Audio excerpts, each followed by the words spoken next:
Bamila Usei Makanda. I think it's Makanda. Yeah, Makanda. We are back. We are back. Kwenu, one Aurora, how are you doing? So happy to see everybody. It's been a minute. It's been a minute. I have not been feeling well, guys. I have not been feeling well whatsoever. I had to go to a doctor and figure out that I had an infection, and I've probably had it for a very, very long time. And once I got on the antibiotics, I said, let me go live. So, so I'm feeling great now. Udo. It has been a minute. So, but yeah, I've been very sick for a while. I just assumed I was getting old. And then I had a conversation with, I think it was my dad, and he was like, dude. Yeah, I was like, okay, so I went and got checked, and I'm getting old, but not that old. All right, so once we get, I want to start right away. Oh my God, it's hot today. Once we get, let's get 10 people in here, and then we'll go ahead and begin, okay? Who is all in here? I see Aurora. I see Ifa. Who else here? Udo. For those who are new, my name is Derek Ofadarunwa. This is the Medicine Shell. This is Ask Me Anything, though I didn't title it that way, right? So who knows if the regulars will see it, but I didn't title it that way. This is Ask Me anything concerning Odina Landibo that you are curious about. I am here. Sick. I got on the right medicine, and now I'm like, oh, I feel normal again, so I'm feeling good. I'm going to be sweating a lot. I'm outside in Texas heat right now. Do. All right, y'all. Once we get to 10 people, we'll go ahead and begin. Like I was saying earlier, my name is Derek Ofadarunwa. I teach Odinala Ndibo, which is Igbo spirituality and cosmology. For those of you who are interested in the ancestral spiritual sciences, this is the place for you to be. The absolute best way to connect and support the movement is joining the Patreon, patreon.com/the medicine shell. My patrons have full access to my Odinala library. So this is the library I used to do all my research. Got tons of books and articles. Really amazing books. We just finished our traditional medicine class, and we did a lot of reading from Leopards of the Magical Dawn, which is in there. And I'm always happy to remember how revolutionary that book is. So those of you who are looking for something to read in the library, go check out Leopards. But yeah, we have like I said just now, we have a traditional medicine class and an Igbo language class. If you have told yourself you are learning the Igbo language this year, you are not walking out of 2026 without knowing the ancestral language, then we are signing everybody up for the class that starts the week of the 29th. Week of the 29th. I think July 29th actually is exactly when it starts. So if you guys are interested, then holler. I'm thinking about doing a discount for alumni because there's a lot of people that want to come back, but the economy is crazy. So at least I've been messaged twice by people that want to. So I'm thinking about doing a discount for alumni. So if you have taken classes before and you are considering finishing all 3 levels, send me a message and I'll see what I can do for you. All right, we need 3 more people. Grab this link, send it to the group chat, send it to the WhatsApp, post it on IG, make a post on TikTok about it. Send it to somebody that has no business being in here. Let's get the people here. I need to get back into class. Oh, yeah, we would love to have you back. Yes, absolutely. Send me a message, and we'll see what we can do, okay? Oh, Dema. Yeah, but I don't want to say your name, but Miss Lovely Nurse Lady, we would love to have you back. Your presence was very, very appreciated. So, oh, Dema. Do.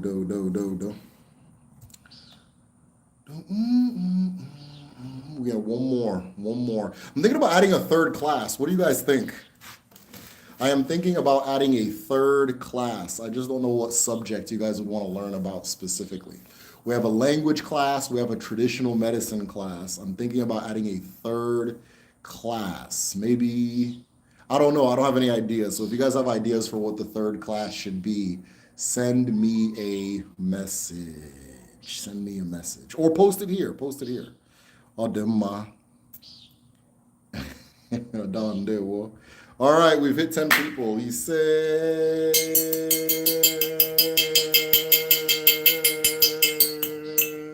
I don't have any I don't have Audrey today, so we're going to pour libations for our people. Okay. What I'm going to do is a greeting of the ancestors, which is appropriate too because you don't greet the ancestors with Audrey at night. So I'm going to use alcohol. Um, um, tu- tu- tu- tu- tu. I'll take the first message. What are we going to dedicate this Audrey to today? What are we dedicating this prayer to today? This manifestation. Before we begin, it's the tradition. I need the first person to post something. What are we dedicating it to? The first person to post something with sense. So I'm not going to be praying. I'm not going to be breaking Audrey for nonsense because what are we dedicating this one to? I think the first message I see is what we're going with. The first message, those of you who come to the group study, we have a group study on Patreon. You kind of already know the routine. So give me one thing. Clarity, right? Clarity. All right, clarity one. Clarity was first. So we're going to go with clarity. Kaibido.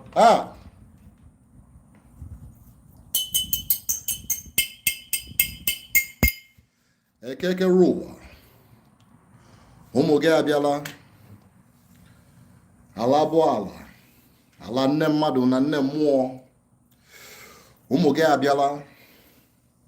Ala na-enye ndụ na-enye nke ọma dị n'ụwa. Ala isiri bịa, ala isi elo. Ala kere nke o kere. Ala ji aka abụọ na-enye ụmụ ya. Ụmụ gị abịala. Ejikwere m obiọma na-ekele ụmụ ndị eke, ndị orie, ndị afọ na ndị nkwọ. Na-ekele ndị mbụ na ndị egede, ndị mmadụ na ndị mmụọ. Ejikwere m obiọma na-ekele ndị ọkpụ na ndị ichie, ndị mmadụ na ndị mmụọ. Ma mmụọ anyị na-afụ na mmụọ na-ele anyị n'ụwa. Ọwụ udo ka anyị jikwere na-aga. Ọwụ ọfọ na ogwu ka anyị ji aga. Ọwụ aka Chineke ka anyị jikwere na-aga maka na anyị nwere ihe dị n'ụwa nwere ike iwepụkwa obi anyị na izu Chukwu. Ejikwere m obiọma na-ekele ụmụ Ajiana, na-ekele ụmụ ndị orie, na-ekele ụmụ ndị eke na ụmụ ndị nkwọ. Mmanya abịala. Mmanya nke ga-eme ka anyị fụ ụzọ okike kere ka anyị gaa. Ụzọ nwanne, ụzọ akọ, ụzọ uche, ụzọ akụ, ụzọ ụba, ụzọ dị mma, ụzọ dị nta na ụzọ dị imo. Ejikwere m obiọma na-ekele nụ na eke na orie na afọ ise. Ka anyị bido. Let us begin. Ise. Restoring the great tradition. Yes, we are. Black liberation. I should have been a little quicker. I guess we're stuck until the next live. Okay, Kaibido, let us begin. What are we discussing today? This is Ask Me Anything. You throw your questions at me. I know this live is out of nowhere and it has been a minute, but throw your questions at me, throw your comments at me, and then I'll answer. Once the questions run out, I run out. That is the rule for the Ask Me Anything. I'm looking forward. It's been a minute, so I'm happy to be talking to you guys. He say. I think there's a little bit of a backlog. In my community, we are just finishing the Owu season, and this is my favorite season of the year. I'm sad that I missed it, but life happens. But Owu is a masquerade tradition and a mystery school. I'll call it a mystery school where you join, you learn community history, you are blessed into the Utumo, which means that the spirit of Owu is with you, and you are with the spirit of Owu. Spirit of Owu, I was blessed into the Otumo when I was, probably four. And I vaguely remember the day it came to my house. It was very scary. I'll tell the story in one of the videos. I vaguely remember the day, but we had the masquerade come to the house and touch my head and all that stuff. And so I am technically Mwa Owu, so I'm a part of the Owu society, but on the periphery. I haven't gone through a full initiation, which I will when I get back home. Adema. Asking about different masquerades is super dope. Okay, so let's start with Owu. Perfect. Let's start with Owu. So in Igbo land, every community has a masquerade tradition, right? Now, usually a community will have like between two or three, sometimes just one, depending on the community. But those two or three are going to differ from place to place, and based on the history of the people, the history of the people determines what masquerade that they do in their town.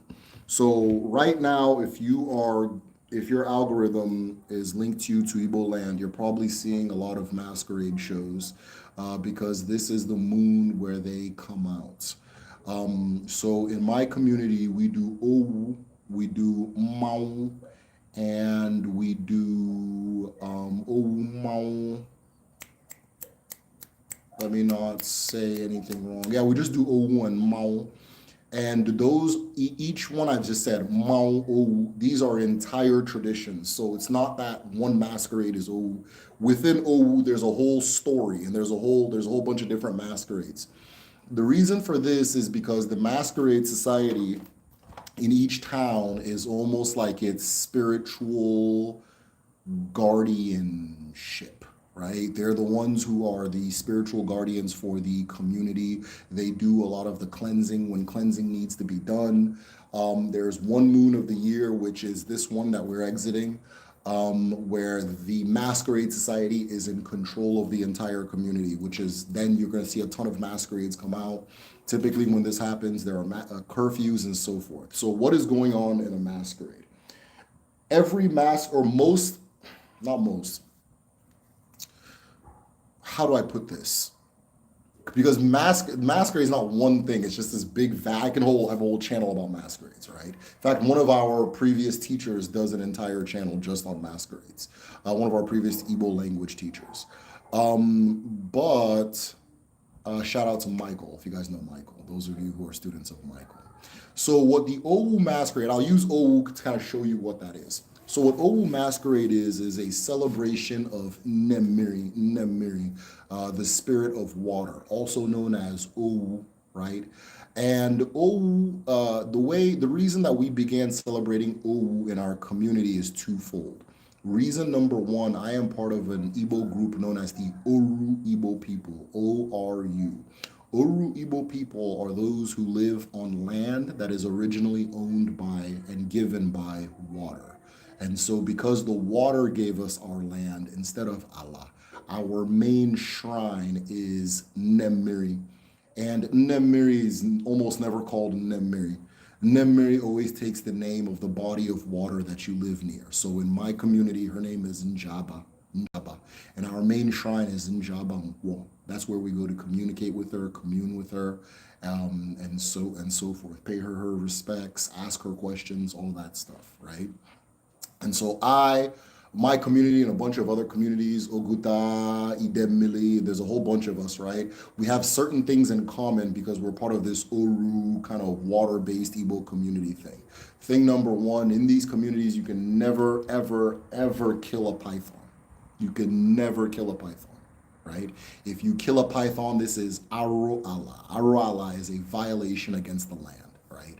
Which is different from a crime. It's different. It's even different from a sin, honestly. And in a way, it's worse than all of those things, right? So you can't kill a python because the shrine communicates with us. A shrine is a complex, right? There's a whole lot of things that go into a shrine. It's not just the physical location or whatever thing that's there. The shrine is going to have a human form. The shrine is going to have an animal form. The shrine is going to have it's going to visit you in dreams, right? It's going to communicate with you in dreams, whether sleeping or waking, and so forth. So one of the ways that the spirits of Njaba and the spirit of Nemiri moves about on the earth is by way of the python, okay? And so you can't kill a python because that is super arum, right? And so forth. So that's one of the reasons we do Owu, is because our land, the land that we're on, our agreement with the land, our Alfa is with the river, right? With Nimri. But the story of Owu actually begins, yeah, we're back, we're back, we're back, we're back, we're back. Udo, Udo, Udo, Mezie, Mezike, Udo, John Jonah. Yo, it's been a huge minute, man. Peace. Yeah, super happy to be back. I've been sick, guys. I've been sick for probably a really long time. And the symptoms got really like strong as of honestly this since spring till now. And I finally went and got checked and we figured out what was going on. And so now I'm on the right medicine and we're cool. So it's nothing like fatal or crazy, but it does just affect you in the ways it was affecting me. So I thought I was just getting old, right? But I was getting old kind of fast. So, but I'm feeling good now, right? So going back to it, the story of Owu begins when a young man went and married a young woman.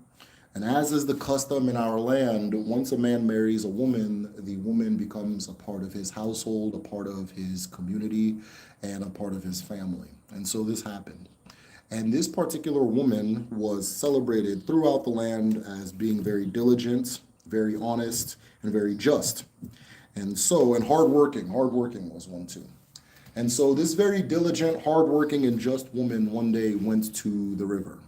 And when she put her bucket in the river to collect water for the family, something floated into her bucket. She picked it up and it was a staff with a little face on it. And she had no clue what she was looking at. And so she took it to her husband and her husband examined it and he had no clue what he was looking at. The husband said, let's take this to the Dibia. And so the husband took it to the Dibia. And the Dibia examined it and he smiled. And he said, this thing you've brought before me is a child, and we shall celebrate the coming of this child into our community, because with this child comes great blessings. This child was the Ofo, O-F-O, where I get my name, Ofo Dermwa, which means the Ofo lives within the child, right? The Ofo. And so the husband and the wife and the Dibia and the community hosted a big celebration to thank Nemiri for this blessing, for this child she gave them. They had dancers come out, they had people come and eat, and all over the land, everybody ranted and raved about how glorious this festival was. And this festival was known as Owu, a celebration of Owu Miri, Nemiri, the water, right? Well, her father heard that the river had given his daughter a child. And he had heard that this child brings great blessings. And with these great blessings also comes this great festival that all of the land has been talking about.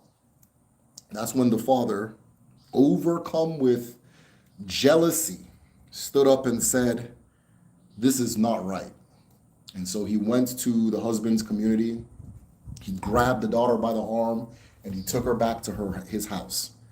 And he also, with her, took the offal. And the father said that anything that comes to and from my daughter belongs to my family.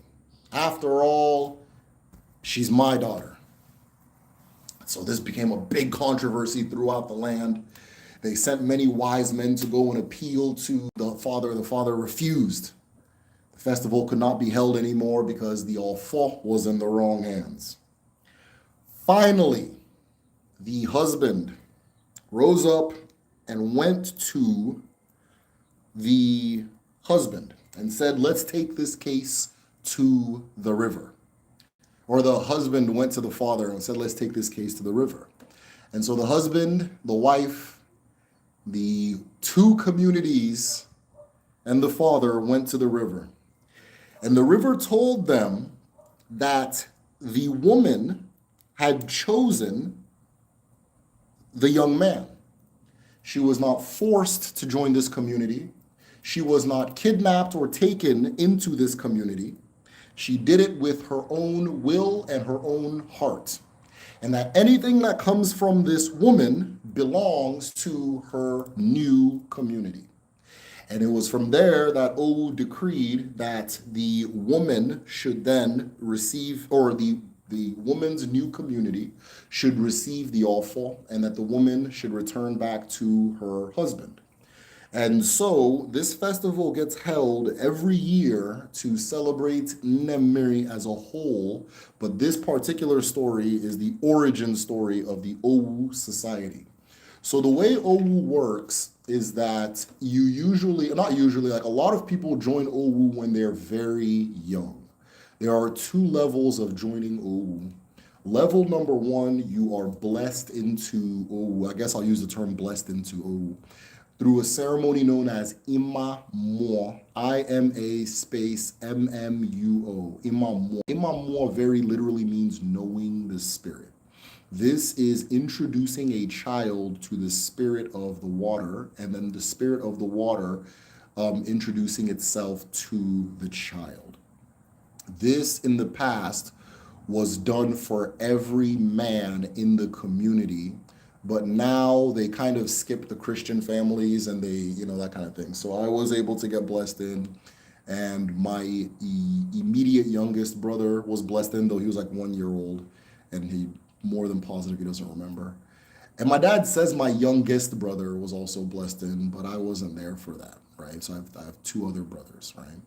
And so being blessed in at that level is, again, it used to just be done for everybody. And there's an ancient secret that our people have about learning and teaching. And the secret is this: if you make yourself familiar with a spirit, the spirit will guide you in the process, right? So learning is not so much putting information into you, it is putting a specific type of spirit into yourself. And then that spirit's wisdom becomes your wisdom as you move throughout the world. This is known as Imam. This is a very, and so forth. It's very much, I think of it this way, right? This is the way I explain it to people that maybe don't look into Odinala, right? There is never a point where a person knows a language, right? It's not like once you know 400 words, you officially know a language. You understand. A person can be fluent in English but feel that they don't know how to speak English just because I have a neighbor, he's Puerto Rican. He doesn't think he can speak English, but we have hour-long conversations about World Cup and all this stuff, right? So he speaks English, but he has not accepted the spirit of the English language, if that makes sense, right? Imam Mo is declaring, I am one with this thing, right? So again, a non-Odinala person, like in our Igbo language class, we always declare, I speak Igbo. I speak Igbo. And a lot of the students don't know that declaration is the reason they're learning this thing in 3 months, 6 months, right? That declaration, it's not, the other stuff helps, but that declaration, right? Not I'm learning, not I kinda, the declaration, right? So the same thing, like even if you look at Islam, right? They say that in order to become a Muslim, you have to declare, whatever the hell, that Allah is the God or whatever, right? And and so once you make that declaration, you're a Muslim. But I get it, because once you declare that, that spirit enters you and then it animates you and moves you, right? And if we come back and check on you in 20 years, you're going to be the thing that you believe a Muslim is, the thing that you believe an English speaker is, right? So Imam Mo is embracing the spirit, right? And it is a very African way of teaching and learning, right? Or even I can use it for like contemporary diasporic arts, right? Black arts, right? I'll use like rapping. There's never a point where a person goes, okay, I'm a rapper now, or okay, I know how to rap, right? But once you take in that spirit, either from being a fan or liking it, you just start doing it, and then you're there. There's never a point where it's like, okay, you're there. But once you take the spirit in, the spirit will take you to where it needs to go, right?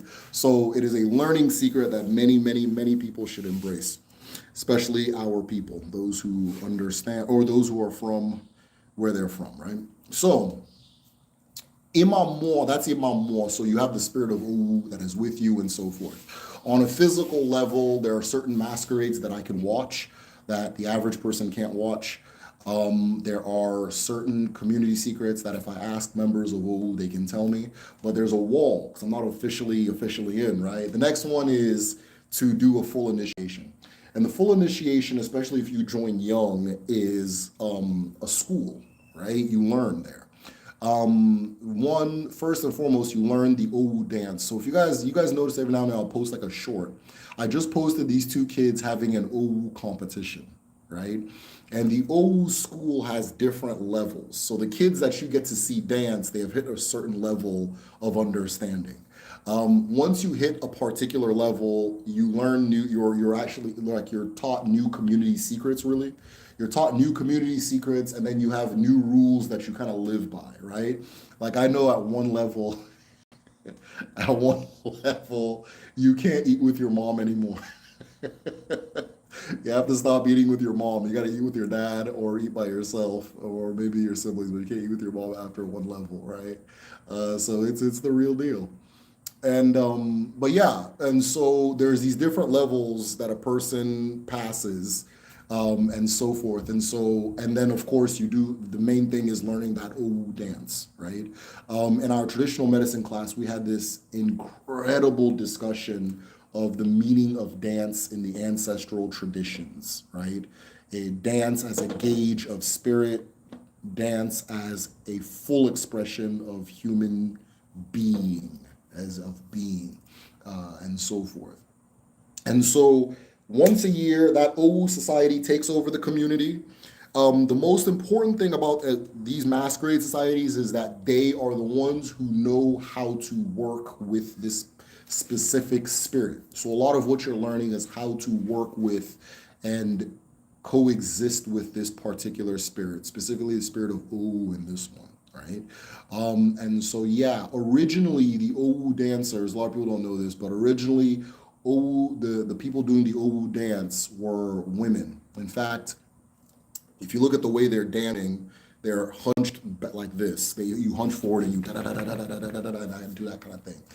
And one thing that I was taught at a young age is that, like, because I was dancing and I was doing this, I was bending forward, and one of my aunts straightened my back and said, "Men dance with their back straight." First, she asked if I was from Bini, which was funny because I didn't get it till this day. Then she asked me to straighten my back, and then that men dance straight, and then women bend a little when they dance. I was like, okay, I didn't know that, you know. But these are not like it's not like you're gonna go to jail if you do the wrong one or whatever. But she's just teaching me something, right? And so a lot of masquerades that you see that'll hunch forward and dance that way, they're usually women. So if you look at the Abon and Ooh, they're both hunched forward when they do their dance. If you look at the Insibidi symbol for woman, it's also hunched too, like that. And then the one for man is straight, right? It's just like the woman one is like a curved line like this, and then man is a straight line. So just some Insibidi secrets for those who are interested in Insibidi. But yeah, and so you learn these different things. You commune with different members of that community. You do the dance and so forth. I had two uncles that were very heavy in the on both sides of my family. So on my mom's, okay, so I'm all over the place. I'm excited. So on the all of these masquerades, like the one that's run by the Masquerade Society, it's an entire story. It is an entire story, right? And if you know how to look, if you understand what you're looking at, you will actually learn the history of your community from how these masquerades are expressed. You understand? So, and I'll tell another one too, but I'll focusing on OU. So the way OU works is that and by the way, the AI, it's OWU. Stop messing with my spellings. But the way the OWU works is it comes in two forms. There's the good OWU, and then there's the bad OWU, right? So the good OWU is the one we just call OWU, right? It has the flowing white gowns, which represent water. A lot of the kids have gotten really creative and they start using blue. I've noticed that, or I guess I can call them kids. Yeah, I can call them kids now. A lot of the kids have started using blue, so that's cool. So they're usually going to come in white and now blue. That's like a new innovation, but they represent water. So you see how it's flowing like that? It represents water, right? And then that OU can be watched by everybody. Everybody watches that OU, everybody dances and participates and so forth. OU members get certain titles you can take as an OU member, and it comes with certain like community acknowledgments and responsibilities and so forth. But that particular OU is watched by everybody. My uncle Lasbury was legendary, legendary. He was really, really good at this particular OU and he used to be like people would travel far and wide to come and like if they knew he was competing they would do it. Another thing, that Owama, the one where they're wearing white, it's a competition. So the winner, I remember one year my dad commissioned a competition where the winner got like a cash prize, a bunch of chickens, and a bunch of like food stuffs, like bags of rice, all this stuff, things like that. So cash, rice, like, just like a big bundle of stuff that the winner would get. And they tore that. He was doing it in defiance of a church that said that they will not have that they're not going to host OU that year. And it was the year that my grandfather on my mother's side was buried. And the pastor actually specifically came up and said that he would not have approved of these things. And my mom, who is awesome, we went to Nigeria that year, and I know that was one of her motivations. And she made it very clear that her dad, even though he was a Christian, loved OU. He sang the OU songs to them as a child. Like my grandfather on my mother's side sang OU. Like he's basically, I don't know if he was initiated, but he's like, he's was it OU and Ekeleke? Ekeleke. So my bad. So Owen Ekeleke, but specifically he would sing the songs from these masquerades to her, and then she'd sing it to us growing up. And so now I sing them to my children, like those are their bedtime songs and things like that, right? And I can probably sing some here if you guys, I don't know if you guys behave right. And so pulling it back. Yeah, so my uncle was Owama. He would dance the good that kind of thing, da da da da da da da. And he was a big star for that. It's like I said, it's competitive. Whoever makes the crowd go craziest and does the best dance and so forth, they get the prize. Though this year has been controversial. A lot of people seem to have joined the OU society this year. A lot, like the number, I'm seeing a lot of different people. One of the dancers from my community, they call Showboy, he went viral. And because of the way he did, like he does his thing, he goes straight, goes and that kind of thing, and everybody went crazy and it went viral and that kind of thing. And so I don't know if that had something to do with it, but like I think there's been this like revival, like we talk about this a lot on this channel. People are returning to the ancestors and the ancestral way and returning back to the land. That's the best way to put it. People are returning back to the land mentally, physically, and spiritually in numbers that is causing a lot of, I'm gonna be frank, enemies of the ancestral tradition to panic right now, right? So keep up the momentum. Every little thing you guys are doing, it's you won't believe how much impact we're having, right? And so I forgot what I was talking about.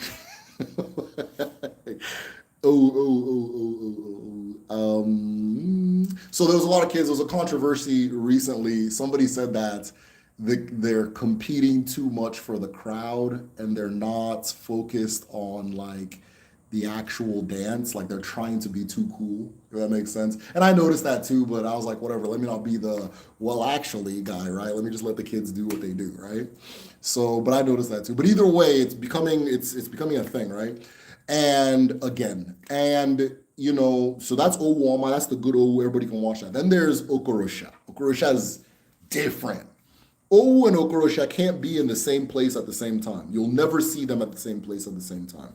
At the same time, only initiated men can watch technically. Well, only men can watch Okorosha. And then there are certain like deeper Okorosha that only initiated men can watch, right? And those are the ones that like dance at night and do different things at night and so forth.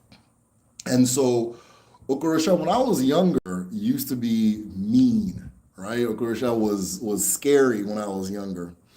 And my uncle Nkele, whose son is now a rising rap star. So you may see me post some of his music pretty soon, right? He's a rising rap star. Super proud of him.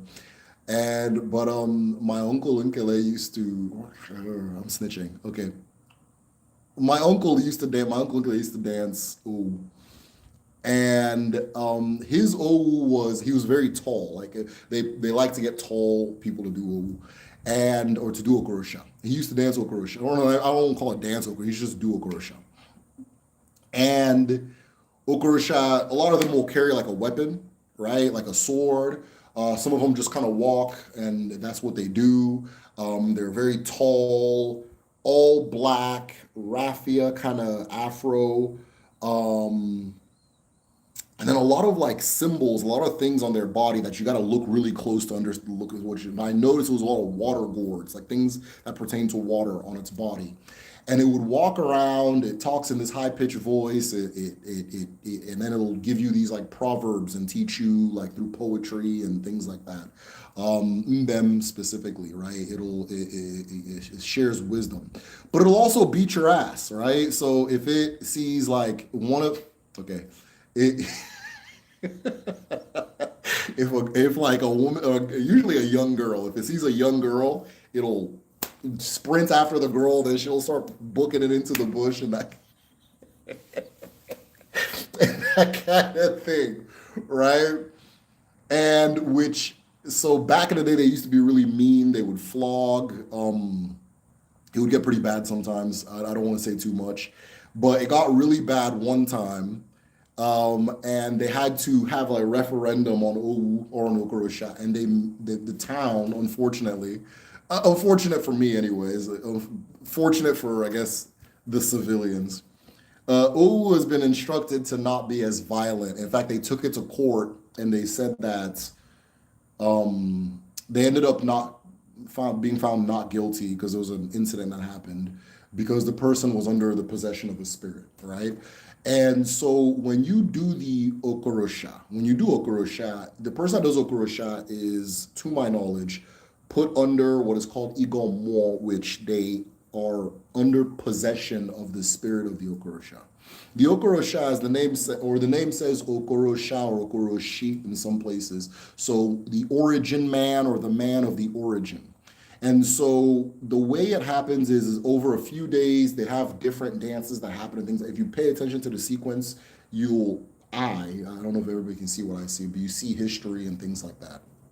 And so, yeah, that's the masquerade. That's my own. So every town is gonna have its own, and they all tell a story. There's different ones too. Like there's one where only initiates can see, and it's she's an older woman. It's literally it's just an older woman. It's not she's not covered up or anything like that. Is an older woman and she dances at night, and only members can see that one. There's one where it is Komosu or Nono, sorry, is Nono, but it's the same as Komosu. Those who are familiar with Odachi Nebe, the origin story. And Nono is very chaotic and people run away from Nono. And the only thing that makes Nono, but for some reason, not for some reason, but if you have a white feather, Nono will run away from you, right? And just things like that. So just cool. And they have different towns will have different types of Igbo people will have different masquerades. Like if you're an Aro from Aro, Ndizogon, Aro Chuku, all these different Aro communities, you will do the Ekbe masquerades. The Ekbe masquerades are the ones that do Insibidi. Now, it's important to remember Insibidi is writing, it's sign language, and it is also dance. So every symbol has a physical movement that goes with it, right? I don't know them. You have to be a part of their society to know it, right? But yeah, and those of you who know about the Ekumeku War, the when the British were taking over Nigeria, the place where they met the most resistance was in Igbo land, specifically in Western Igbo land, where the Ekumeku waged a guerrilla war against them for 30 years straight. And this guerrilla war ended up bankrupting the Royal Niger Company, which was the one doing the colonizing. And so the British government had to directly come in and take over because they had gotten bankrupted. But from 30 years of guerrilla war, and that kind of thing. In fact, the Mau Mau in Kenya cited the Ekumeku in Nigeria as their inspiration. And then the Rastafarians cite the Mau Mau as their inspiration. So there's this cycle of sharing. and so forth, right? And so the Ekumeku would wage this guerrilla war. Well, the Ekumeku was a union of masquerade societies, right? A union of masquerade societies, which is why they can move in silence and secret and things like that. And they had secret codes and writing and all that that the colonials and even the normal civilians couldn't figure out, right? So these masquerade societies they're nothing small. They're nothing small. So I'm going to start reading questions. It looks like everybody's here now. Ndewonu to everybody. He say, crazy you're talking about masquerades now because I've been thinking of masquerades since I joined this live. That's dope. Yeah, this is the season. This is the season. Saw Demma. Huge minute. Yes. Great health and long life. Yes. Baptism. No, it's not a baptism. So what they do is Imam Mo, what happened was I'll tell the story in the videos. And I want to make it a little more, have a little more theatrical flair than just me talking. But when I was a kid, they called me downstairs at night. I remember it was really dark and it felt eerie. And my mom was cooking at night, which wasn't a thing. Like, that just wasn't a thing. And I went downstairs and there was this like masquerade that was in all white. It was just like super. I just remember it looking really white and it really scared me. And me and my baby brother were taken down. And what they did was the masquerade said a bunch of things that I don't remember. And then it took Nzu and sprinkled it on my feet and then dabbed my forehead. Hola, mbamba. Ganime. Bachunzo. So the masquerade sprinkled Nzu on my feet. It dabbed it on my head, and then I was blessed in. So I don't know. A baptism is similar, right? A baptism is dunking your head, and even if you don't do the thing is in you, right? It's putting a spirit in you. That's what it is, right? It's imamo. Interesting secret. Makes a lot of sense. Yes. So those things that you are trying to learn and master, become one with the spirit of mastery of that thing, whatever spirit that mastered that thing. If you look at back in the day when they would do masquerade society, same thing. Okay, so yeah, same thing. So some of the masquerade societies are tied to certain, again, they're usually community secrets.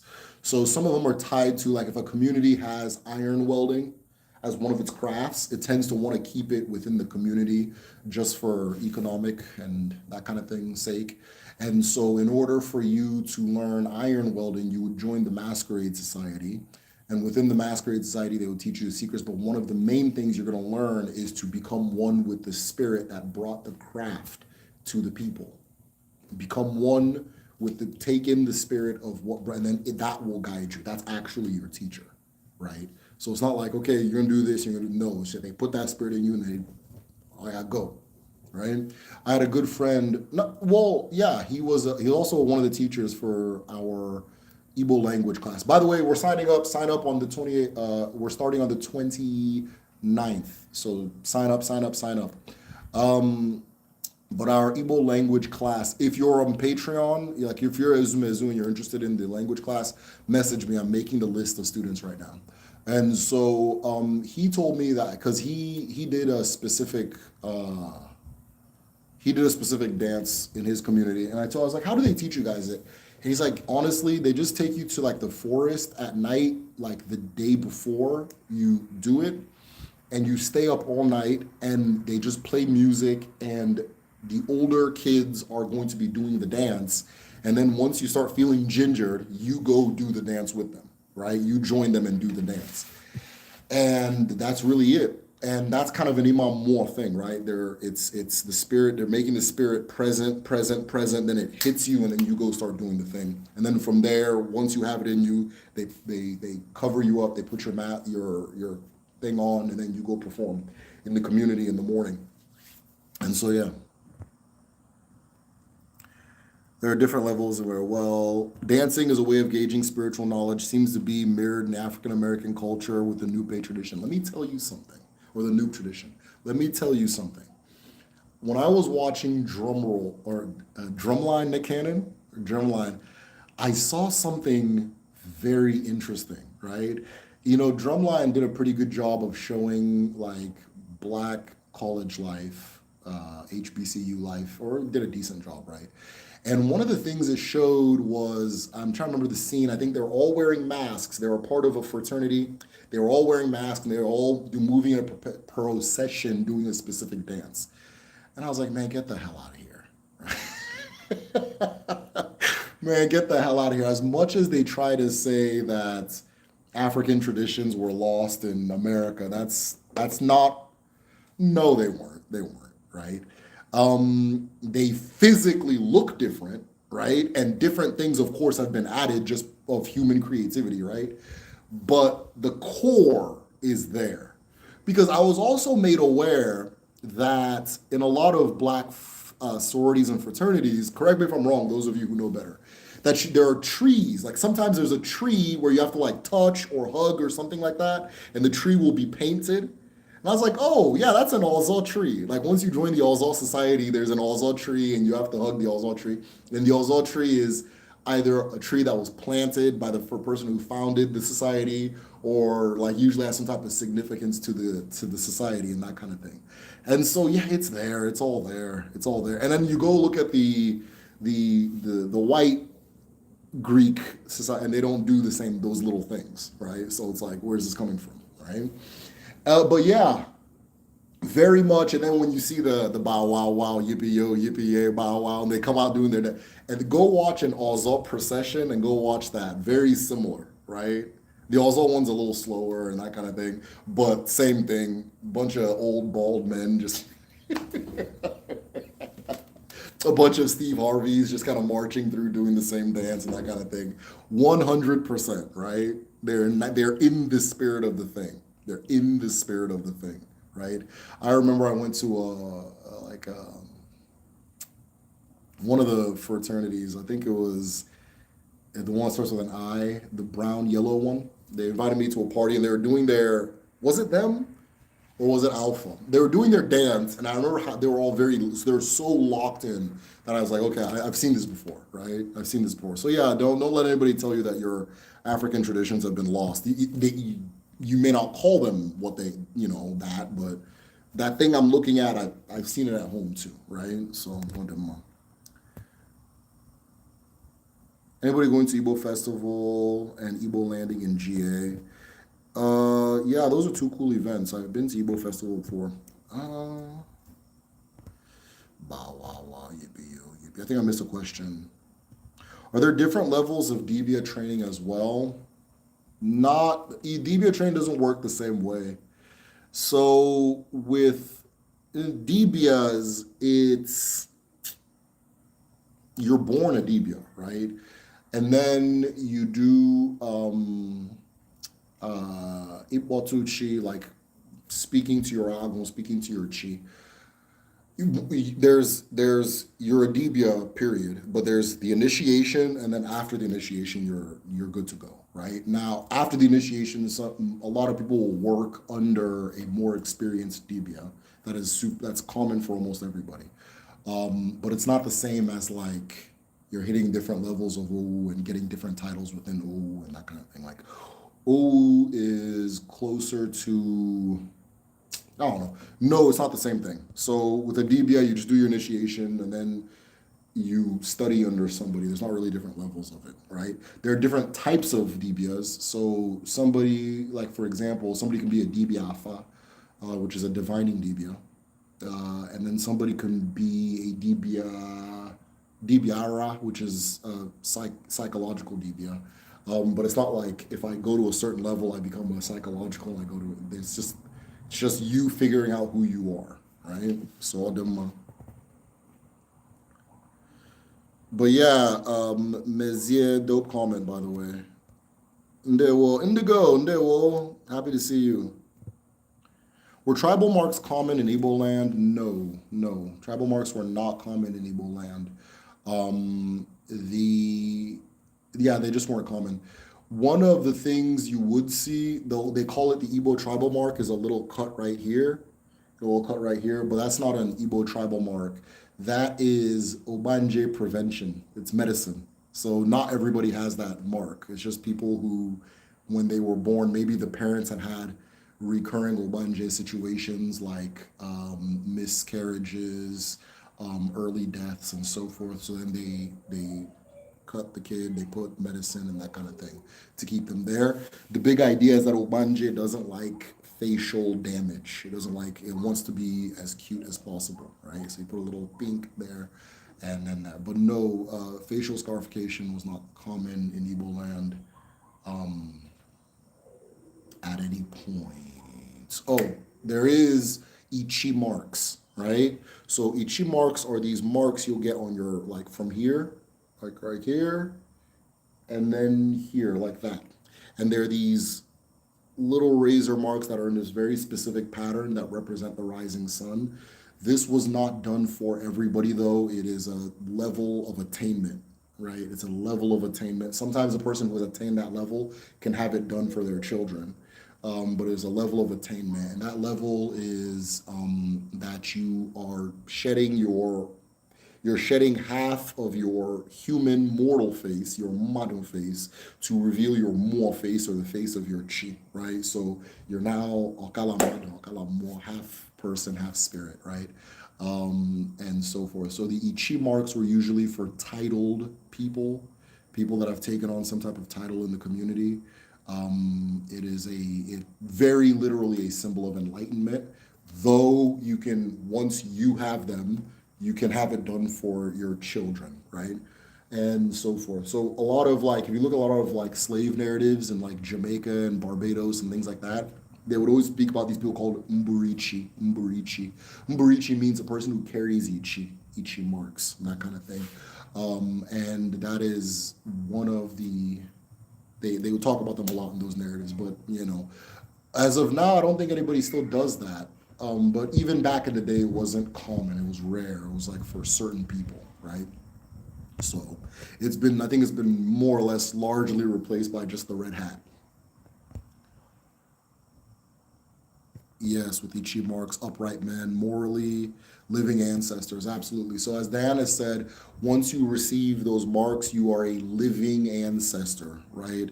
It is an acknowledgement of your moral uprightness, the fact that you are a moral pillar for your community, both living and non-living, right? We can trust you with authority, with power, with knowledge, all of that, because we know that you are one with your chi. Also sounds like the movie Stomp the Yard. Was it Stomp the Yard? I think I'm talking about Stomp the Yard when I said Drumline. It wasn't Drumline, it was Stomp the Yard, I think. But one of them. Yeah. When it comes to initiated, yeah. There are trees decorated colors and green. Yeah. And at home we tie them with tassels, right? And those same thing. So once you're in the society, there's the tree and that kind of thing. When you join the masquerade society, they teach you the significance of certain trees in the community and things like that. But yeah, same thing. Iota, yeah. But it wasn't iota. I feel like the dance is a little too aggressive for it to be an iota dance. I think it was alpha. It was alpha. Right? The girls were loving it though. It was alpha. It wasn't iota. They were painting trees on. Yeah, they were painting trees. Yeah. So again, I see these things and I'm like, right there it is. Ndewo, Indigo, Ndewo. Super happy to see you. I was told that to start learning about feeding my chi, I'm to do the Ibotu Chi ritual. That's true. How is it done? Can it be done by myself? Ibotu Chi. You can do Ibotu Chi by yourself. You can do it by yourself, yeah. Um, Message me and we'll talk as far as how to do it. It's not coming to mind right now, but I have a resource that can refresh me. But you would do it by yourself. Most DBS are gonna say you have to do it, but with them, but they got a service to sell. So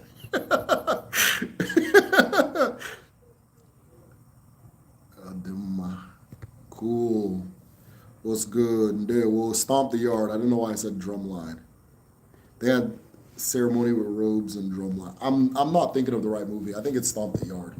Um, but you know, they whichever movie showed that fraternity life more. What do you think of having a dream where you see a baby shape shift into a dog into the dream? Wow. Also a crocodile letting you pet them and rub its chin in the okay. I'm not a dream interpreter, so I can't tell you what dreams mean. I can tell you what I see in the dream, and then if it resonates with you, odds are it's true, right? If it does not resonate with you, I'm just talking. So that's how you have the truth within you. There's an ilu that says Madu Judibia or Juchia, which is if whatever you ask a Dibia will ask your chi. So I'm going to give you an answer, and if your chi approves or says yes, that is true, you will know before I know, right? So I had a dream as well where my dog came back. My dog that had passed away came back as an albino alligator. This is before Beyonce had mentioned it, right? I swear. Came back as an albino alligator, right? And was running around and kind of showing me that he was okay. And he turned back into himself, which is a dog. But at that point, there, you know, sometimes you have a dream where it's like if you look at something, you'll wake up. So I just wanted to be in the moment. So I just kind of like, it was in my periphery right there. And I was in the moment with him and that kind of thing. So I had a very similar dream. This tells me that there's a connecting spirit between the dog, the alligator, and whatever baby you are detecting. I don't know if you are a parent or you're going to be a parent, but the dog is a manifestation of the dibia. And the alligator is a manifestation of Eke Kereuwa, Eke Kereuwa, messenger of Eke, Eke. Eke is the universe, is all of creation, is the mother, is God the mother, right? And so that sounds like a very powerful Dibia is trying to make their way into the world, or you might be that person, right? But either way, they came to you very peacefully, which tells me that they are with you and they, you know, that kind of thing. And either you are that person or there's a child on the way and they are that person. Either way, the only way you'll know is there's an ilu that says, Oku Oku neche uche, mana uche neche oku, which is the foot waits for wisdom, but wisdom wait for the feet, right? So as much as you want to know the meaning of that dream, that's how I'm interpreting it. Once your feet start moving in X direction, the wisdom will start coming. So I think somebody is a very powerful Dibia. Anything associated with Eke, the crocodile, the first day is special, is exceptional. So Odema.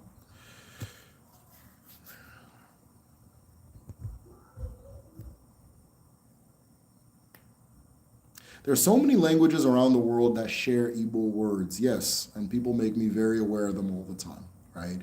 A lot of languages share Igbo words. A lot of Ndidibia back home will tell you it's because all those people are Igbo, right? Um, but yeah, we'll see. We'll figure that out. I've become recently very fascinated by how many Igbo words are preserved in Haitian Creole. It is actually mind blowing.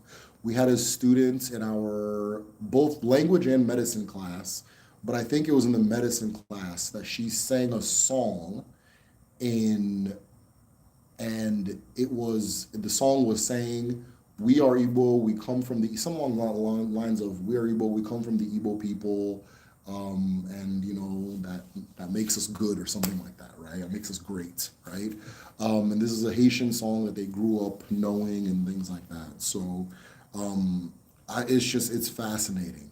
But of course, yeah, you see a lot of those words pop up. In my next video, I actually talk about this word ofo and how ofo in Ghana they call it afwa. And in Kemet, Egypt, whatever you want to call it, they call it Ankh. But Ankh is what we think they said. I think it was Anka or something like that, right? I think it has to end with a vowel, just because all the languages in that region they're working with vowels. Why all of a sudden this one doesn't, right? Maybe to make it sound more European, I think, but it's probably Anka or something like that, right? Especially like when you interpret hieroglyphics, it only does the consonants, so they're guessing on the vowels. It could be Aka, right? Either way. Um, and all of them have the exact same shape symbol. That shape symbol always alludes to the same thing, which is the divine feminine, truth, justice, order, oath taking, truth keeping, all that stuff. What your heart is weighed against, and so forth. And is necessary for ascension and all these things. So there's this connection. That word all keeps popping up, right? I go through the whole of Africa and even beyond, right?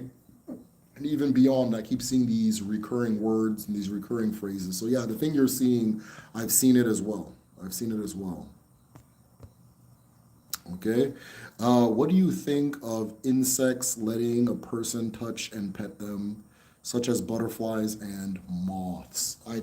Those animals that are not super cognition heavy, right? Those creatures that are not super brainy, right? There's another brain that they're tapped into. There's another thing that they're tapped into, right? And if you understand that thing that they're tapped into, you will understand their behavior much more. Okay? If you understand that thing they were tapped into, you'll understand their behavior much more. And so there's an ilu that says, oh, nediju na gugwa nwanebe. Yeah, nediju na gugwa nwanebe, which is a calm mother. It is only a calm mother who soothes a weeping child, right? So child's crying. If you are not calm in spirit, if you're that child is not cognition heavy, they're feeling something else. And if they feel panic in you, right, they're gonna keep crying. If they feel distress in you, they're gonna keep. It is when you calm that thing that they're sensing, that they then sync up, right? And this happens with animals as well. Happens with animals as well. There are people who, because of their nature, can coexist with the most horrifying carnivorous beasts you could ever think of, right? But because of their nature, the animal is sensing what they're sensing, and then everything's okay. And then another person comes in, they all just pop, attack, or they run, right? We see this with dogs a lot too. Well, dogs are more so synced spiritually with their owner, and so you can always tell the owner's emotions from the dog, right? That's how I've known which one of my neighbors is racist. That's how I know who the hell. No, not even who is. That's how I gauge how racist people are. Is how their dog acts, right? Their dog and their significant other. Significant other is usually like who does if someone doesn't like you. If like this is dude talk. If a guy doesn't like you, their significant other is gonna show it more than him, right? So if she's acting weird, it's actually him. She's not just doing this shit out of nowhere, right? That kind of thing. And if it's not him, he'll get there soon, right? That's the direction he's going. You understand? So yeah. So when those animals come, insects, so forth, they're calm. They're seeing something in you, right? They're seeing something in you. There are some people who have a particular connection to certain creatures, certain animals, and so forth. And those people know who they are and they know what animals they're connected to, and the animals know them and they know how they interact with each other. You understand? There's an entirely different range of senses that a person often walks through life ignoring. And in some animals, some of those senses are sharp, some of them are dim. So some animals can't see the physical, but they see the spiritual very clearly. Some people, the same. And so oftentimes, animals for our ancestors, for our people, are good ways of seeing those things that we don't immediately see. So watch how they behave and you'll understand, right? There's the water. My bad.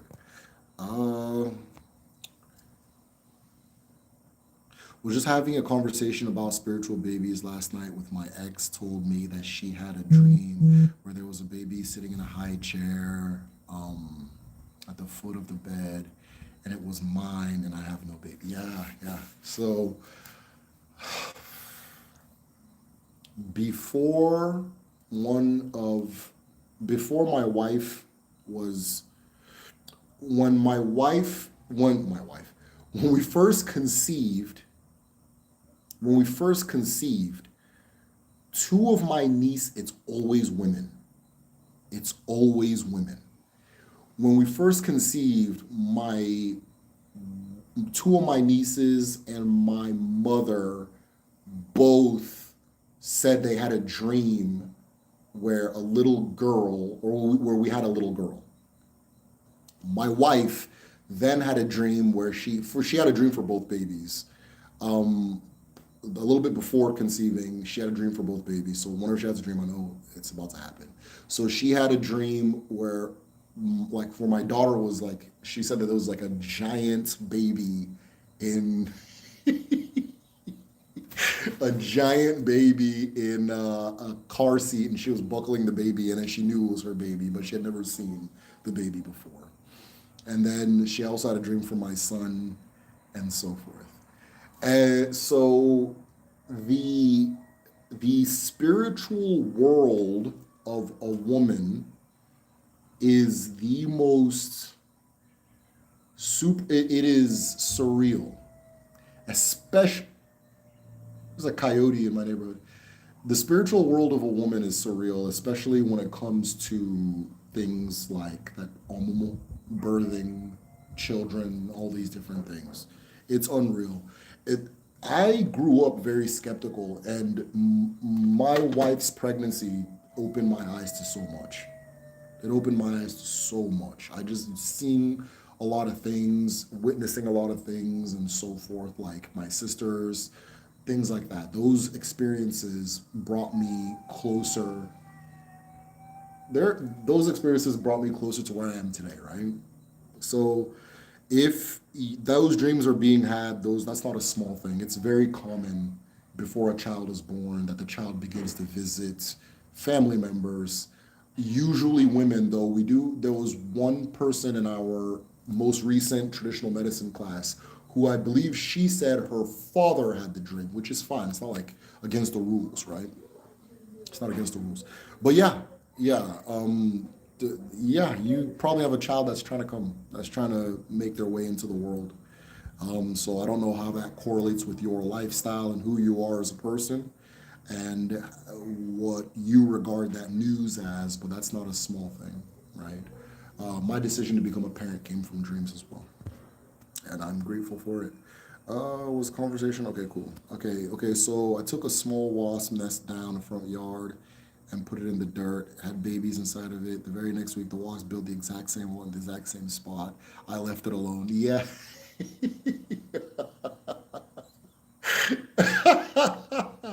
Yeah, and it's so interesting how they know exactly where they want to put their nest, and no matter, like, if you break it, they'll build it over what you broke. So they're very stubborn in that regard, and they know why. They're seeing things that we're not seeing, right? They're understanding things we're not. There are some humans that can see exactly why they put that there, right? Protecting my home entrance. And they always do it in entrances. Do you know why I laughed? I have a wasp nest in my entrance as well. And I was teaching my traditional medicine class, and the wasp began building the nest. Like, I was watching it happen. And I was like, you know what? Maybe I'm going to let this hang. Then I'm like, man, what if it stings my kids? And so I went to scare it off. And we had a little episode during the class. And then it just built one just kind of right next to it, right? It left the previous one, and then it built one right now. Even though I didn't really destroy the first one, it built one. Like, I just hit the wall so it can run away, and then it just like built one next to it. And then I had the same thought as you. I was like, you know what? This thing doesn't sting anybody, and it's probably gonna protect. It's gonna protect us, so we're gonna do that. It's here for a reason. So I'll do more.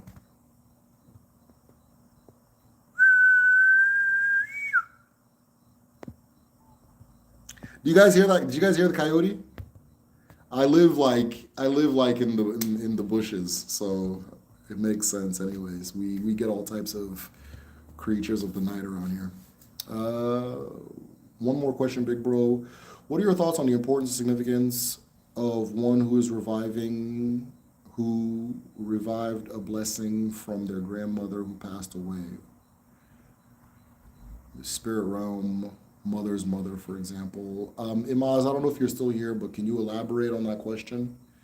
If you're not trying to share certain things, just message me. But yeah, it sounds like what you're doing is good. My answer feels too simple for the question, but yeah, keep doing it, right? Keep doing it. That's good. That's good. That's what it's all about. But if that's not what you mean, let me know. See the dreams makes Seeing the dreams makes me think about how I read for someone. Their ancestors keep warning them to have another child. That is one of the aspects when Americans adopt or return to, let me not say adopt, return to African spirituality. They're always jarred by how much, okay, I'm connecting with my foremothers, and then the connection is go have a kid. Which we back home, we know that's what they're gonna say. We know that's what time they're on, right? Uh, we know exactly what time they're on and so forth. But yeah, yeah. That's common. That's very common. That's the our mother ancestors and our mother ancestors are very adamant about that. All of them are, but the mothers are particularly adamant about go have some damn kids, right? Quit bothering me. Go have some. Again, those back home we understand, but a lot of Americans always get like, yeah, I guess that's just what they keep saying. It's like, yeah, yeah, yeah. So, I didn't mind. I guess I just want to reincarnate in my guess. No, not really. How do I put it? It's important. It's important. It's hard for me to explain to American people, but it's a, it's, it's really hard for me to explain to American people, and I don't know how to explain this to a West, like people in the West, right? It's important. It's very important. I know everybody's, oh, I don't, but it's go have the damn kids. It's important, right? It's very important, right? I don't. We talk about African spirituality, and there's this big thing about the answers, the answer. But it's actually a two-way road, right? It's also the unborn. It's also the unborn, and it's equally the unborn. It's not. We're not just, you know, talking about people who have lived. It's those who are on their way too, because we are a river by which life is flowing through. And life passed our channel or has entered our channel. And by nature, we pass that life to the next channel, right? When we plant an apple tree, we are looking to see apples come from that tree, right? And so in the African context, it's usually seen as a sad thing if you don't have kids, right? It's seen as sad. It's not seen. Doesn't mean that's what's seen as in America or here or whatever, right? It doesn't mean that, whatever, but in that context. So if you're talking to your African mothers, they're gonna tell you to have some damn kids. There's nothing. They're gonna tell you to have some. There's no. In fact, ask go to Africa, and tell them you don't have kids. Find an old woman and tell her you don't have kids. See what she does, right? See what she does. I remember I got married, and after I got married, all these sweet old women in my family that I just thought were these sweet, innocent women, and they're just sweet saints and things like that. They would never, man, they got vulgar as hell, right? They were talking about make sure that her legs are like this and just one shot. I was like, yo, they were they didn't give a damn. They were exactly what I needed to do next. This was the next day after. There was no, there's no congratulations on your wedding. It was just, all right, this is, they just kept talking about one shot, qua, qua. So yeah. So yeah, that's a lot of what you're gonna hear from the African mother ancestors, right? I don't know about the ones that are here in America. They might say some other shit, right? They might buy a car, become goth, They might say some American shit, But if you're talking about some African women, yeah, dude, they're gonna tell you to have some damn kids. If you're like in your 20s, oh no, dude. For the rest, oh yeah, they're gonna. So, I'm done.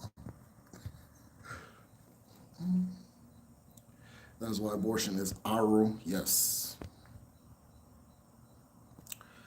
Also had an experience where someone was reading for kids, came through to encourage on path. Yeah, on them. Yeah. Yeah. It's a part of, for some people, for most people, it's part of their full manifestation, right? It's part of their full manifestation. I was by a river when I did the reading. John, that's dope. I didn't know you did readings. That's dope. Congrats on that. Pleasant greetings, brothers. Is there a Jesus in the original Igbo tradition? No, there is not. Gillian Davis, there is not. All right, show. Another moderator handled this. Very cool. So the message says, never too late for a man to pop out kids as long as he got healthy, good prostate. Yeah. So it's not a small thing in African culture. It's not, but it's hard to explain it to people in the West because, okay, I think the reason why children are important, one of the reasons why why am I explaining to a mammal? I gotta explain because everybody's all on some, I read Karl Marx or I'm a goth, all these weird American ideas or Western ideas, that you got to explain to a mammal, hey, you should have some kids, but, here it is, mammals. This is one of the reasons, this is one of the reasons why having kids in Africa is very important. I forgot what I was saying. I was just going on a tangent. Yeah, people just get really into ideas, like, this is my identity thing, and kind of miss the basic, normal, just mammal aspects of life, and then they start saying, now I'm having a mental illness, that kind of thing. But yeah, why is it important? I can't remember what I was gonna say. I cannot remember what I was going to say. It's important, Jerry. It's important, right? I'll do more.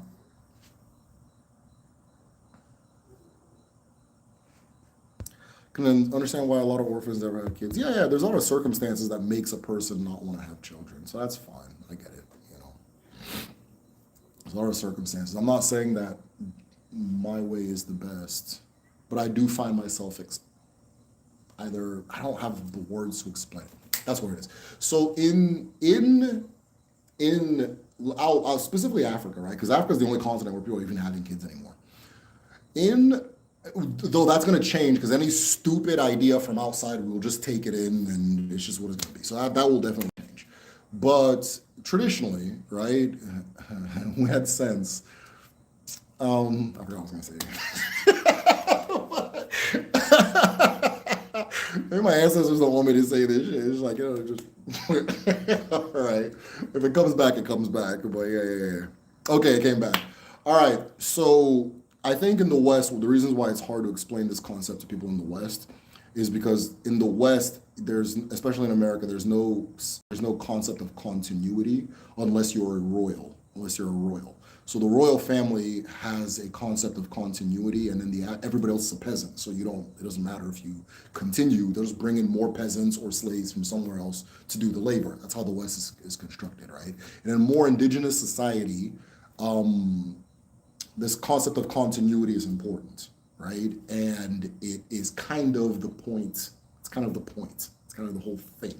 It's just is the thing, right? And so, but here you don't really have that, right? It's not, you can't explain it to people here.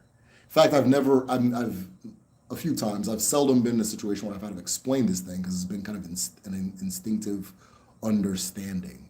But that's the best way to put it. All right, so I always use the analogy, in the West, everybody is a book, and then in the ancestral tradition, everybody is a page in a book.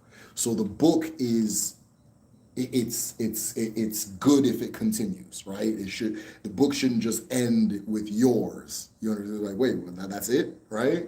So as a page within a book, the thing carries on and so forth. And this thing that's carrying on is kind of bigger than you. It's bigger than you. It's not really about you. It's not you, right?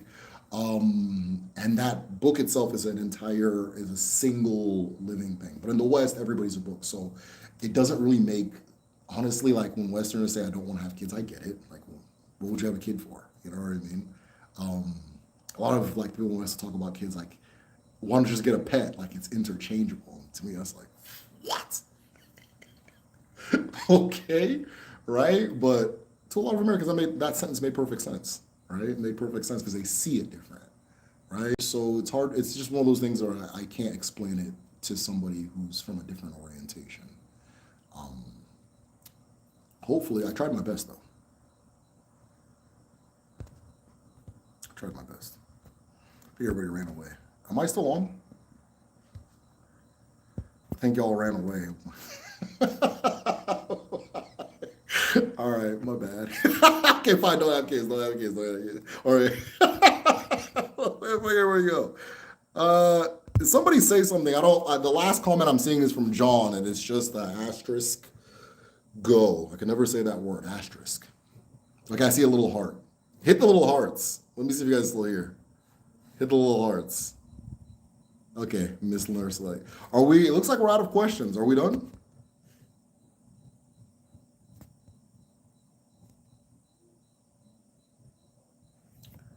Are we done? But yeah, you get these communications with ancestors, and then a lot of the ancestors are telling you, hey,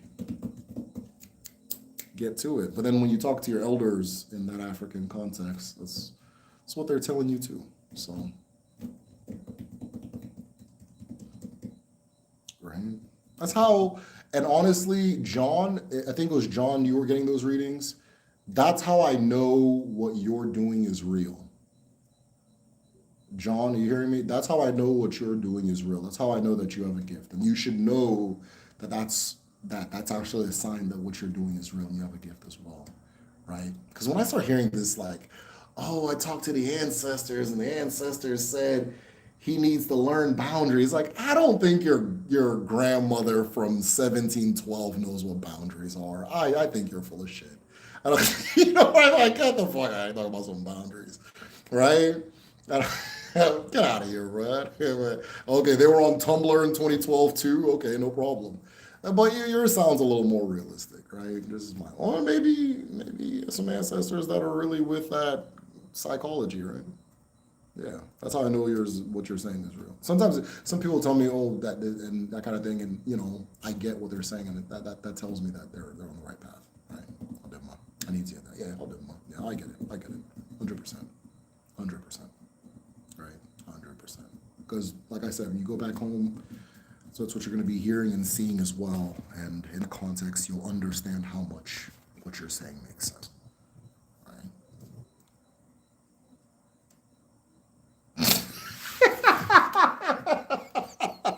Why did it hide that comment? Hold on. Let me unhide it. Okay, so I don't know if everybody can see this comment, but Miss Nurse Lady says, like those Ifa people who claim they're being mounted and take the opportunity to cuss and knock people out. No, you can be mounted by some things that make you cuss and knock people out. Not everything that mounts somebody is good. Most of the things that mount people are singular minded. Right? They're not as whole minded as you are. So if they just want to, if that thing, yeah, there's things that can mount you and knock people all the time. Like I was just talking about with Okorocha. Okay, I'll give you guys the full story. My uncle ended up hurting somebody when he was Okorosha. So he was mounted by something that made him knock someone the fuck out.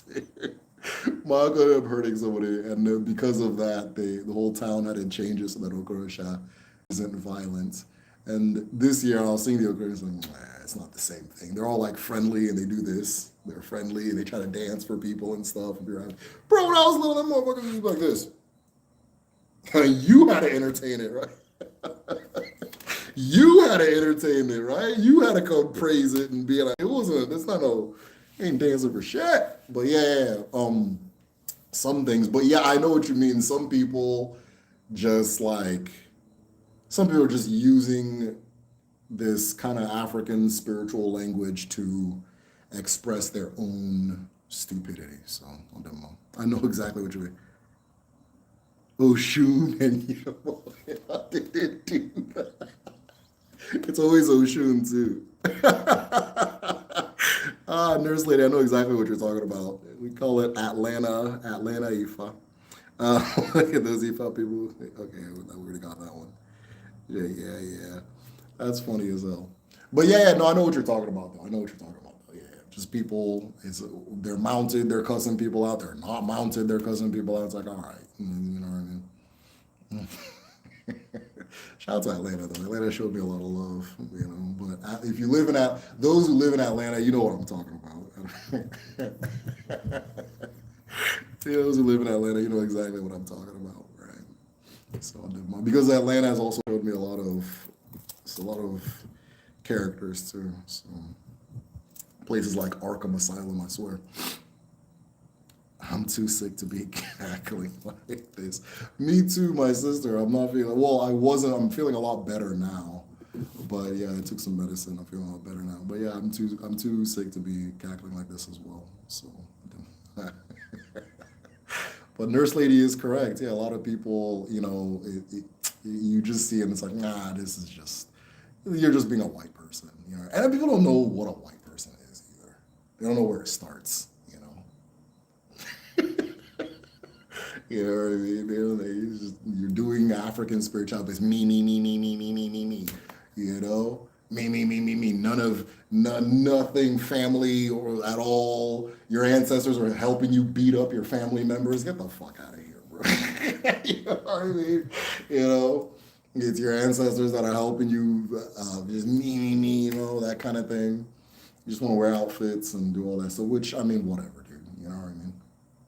That's why I'm not like I don't believe in like getting more people in to get more, more, more, more, more. If it's I put it on the table. If it's for you, you're at home. If it's not for you, go somewhere else. Right? It's not a numbers game at all. It's not a numbers game at all because when you start trying to engineer this whole thing for numbers and for getting as many people as possible, the issue that it causes is you get, a lot of people are just not serious. And everywhere you put them, they're not going to be serious. Those same people were unserious when they were Christians. They were unserious when they were Hebrew Israelites. They were unserious when they're just an unserious character, right? And it's unfortunately gets blamed on the thing that they adhere to, but it's them, right? It's them, right? It's an ilu that says Madu Choba Chia or Form where when a person seeks their chi, they see themselves. When a person seeks their chi, they see themselves. So, I don't know. All right.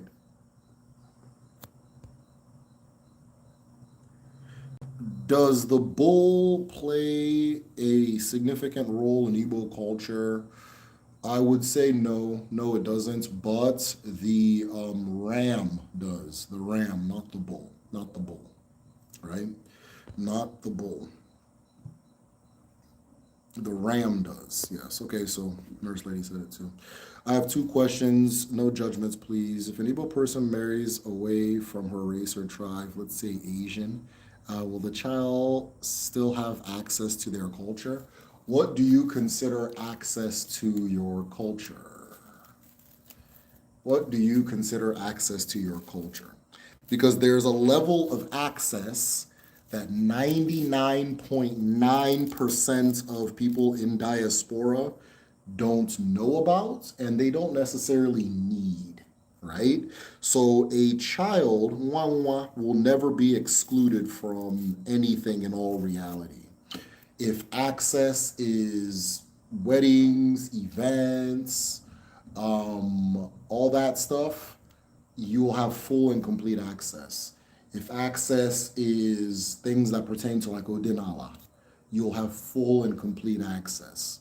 If and so forth. But there's a level of like access that I like, but most people don't need it because it's not that deep.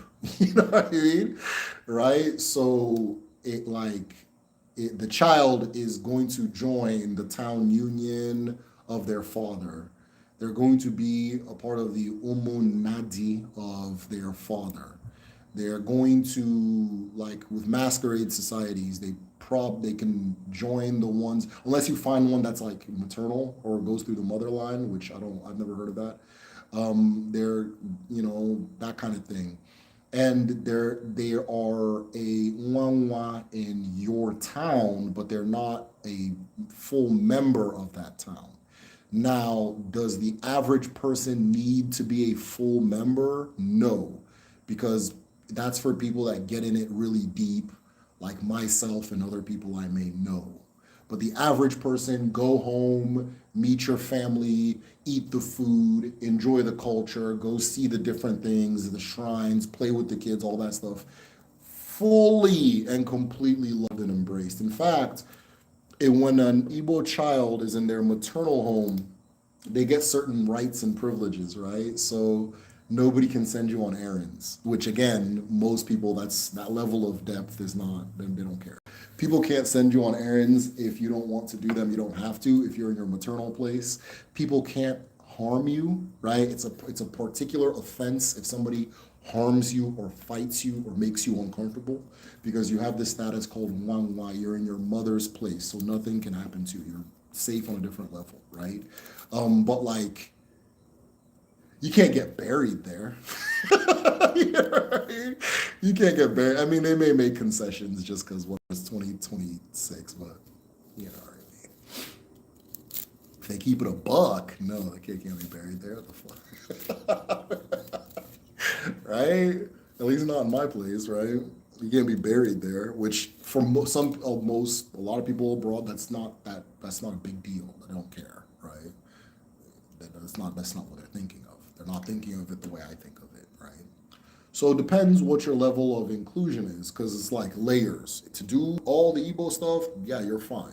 But then if you want to go in, which most people don't, you will do it at your father's place, right? But it's important if you're marrying an Asian guy and you're following Igbo culture, you are now Asian and your child is now Asian, whichever Asian culture they're from, right? And that has to be respected. It doesn't mean they've been rejected by the Igbo aspect and that kind of thing, but you are part of your husband's community, right? When you make the choice, you say, okay, I want to be a Korean now, and then that's you're Korean now. So that's how it works. So, but again, most people don't go that deep. I do. A few people at home do, and then I do, and the average person, to do all the Nigerian ass shit doesn't matter. It's not a big deal. Okay, so that was question, and that was not a bad question. That was a really good question. Have I been missing lives, or has it been a while since you've had one? We're excited to see the notification pop. Oh, thank you, I appreciate that. Yeah, it's been a while. I haven't been feeling well since like spring, but it got really like it got serious this summer, and so I finished up my round of classes, and then or I started taking medicine around that time, and I feel really good now. I'm back. I'm feeling like myself again. So, but I didn't realize I was sick. I thought I was just getting old. So yes, it has been a while. He still has his mother's people. Yes, he still has his mother. Absolutely, absolutely. Only reason I ask was the bull imagery is really prolific north of the Trop. Ah, yeah, yeah, yeah. Phoenicians. Yeah.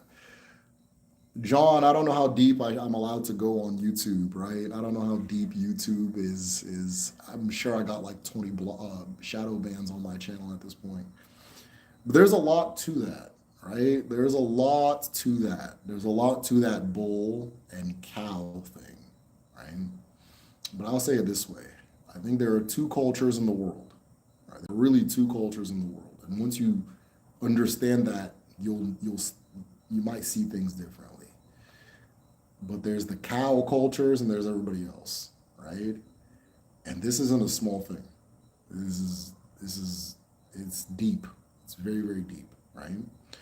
And so you'll see a lot of cow and bull imagery in certain cultures, especially from the Sahel up, from the Sahel up on the map, cow into Europe, into like Russia and things like that. And verdict is not out yet on East Asia, but from Eurasia, like the Central Asia, the steppes people, India, Europe, North Africa.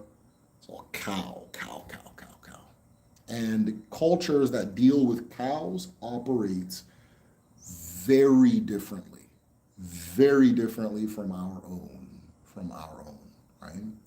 And if you understand that and you understand where a lot of the terms in the English language come from that we use to organize society, like capitalism, feudalism, um, there's a bunch of them. Go and check their relationship to the cow. You'll start seeing some patterns, right? But there's two cultures in the world. There's the cow people and the non-cow people, right? So yeah, you'll see that. But no, we are not cow people. If he will, all right. I've had a similar talk with someone about that before. When you marry someone, their community culture becomes yours. Yes, yes, absolutely. A lot of people, and I always emphasize that too, because a lot of people want to introduce like Western blood quantum, and they do this. I'm half this, half that. I'm half this, half that. No, you're not. Right? That shit doesn't make it. And usually when somebody says I'm half this, half that, they're not trying to go deep the way I'm going deep. So that's okay. You can say that. You know what I mean? But there's a level where you'll hit a wall, right? Because you're not half this, half that. You're from somewhere, right? That kind of thing. So, but like, not everybody cares to go on that level, right? But yeah, I don't think the introduction of like Western blood quantum is going to make things better for indigenous people. So no, you go by what your ancestors say. So the ancestors say that if your dad is from here, you're from there, right? I'll do more. Go deep. If I go deep, say, say go deep. Um, shit. This is like type of stuff I talk about in the group study and things like that for Patreon, right? Yeah, there's just two cultures. There's cow cultures and there's everybody else, right? And the cow cultures tend to be nomadic. They tend to be nomadic, and they tend to reason nomadically. Okay, and so the way you know it's a cow culture is if they say you are from where you are born. This is a cow culture. This is a culture that finds its origins in cattle rearing nomads, right? And usually have a non-Homo sapien admixture. Usually, when you look at not even usually, 100% of the time, have a non-Homo sapien admixture. And genetically, they do not have, I think it's the Duffy, we are Duffy negative. So we are immune to most forms of malaria. People always say it's like sickle cell that makes us immune. That's not true. It's not sickle cell. Only like 10% of Africans have sickle cell. That shouldn't make any sense. So it's a thing called Duffy negative, which makes us immune to most forms of malaria. They either won't have that trait, or if they're mixed with us, they'll have varying amounts of it.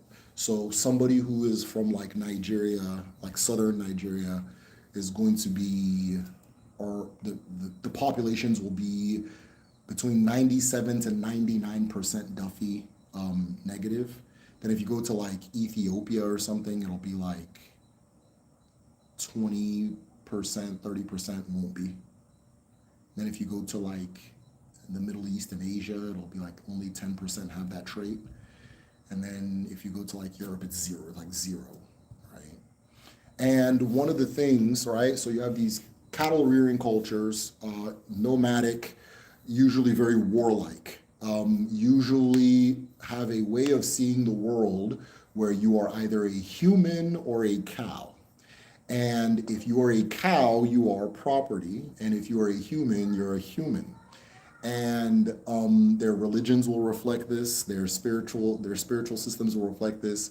Their relationship with land will be different from us, where their relationship with land will be as something you traverse. Land is something you pass, right? Because they're nomads. They're thinking, right?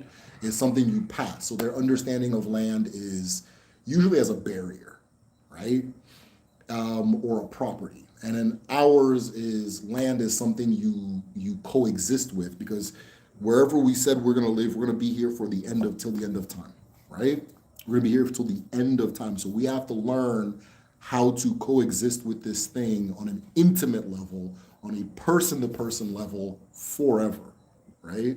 So you don't really hear about oh, this place was depleted from over farming, unless it's like a cattle culture, right? And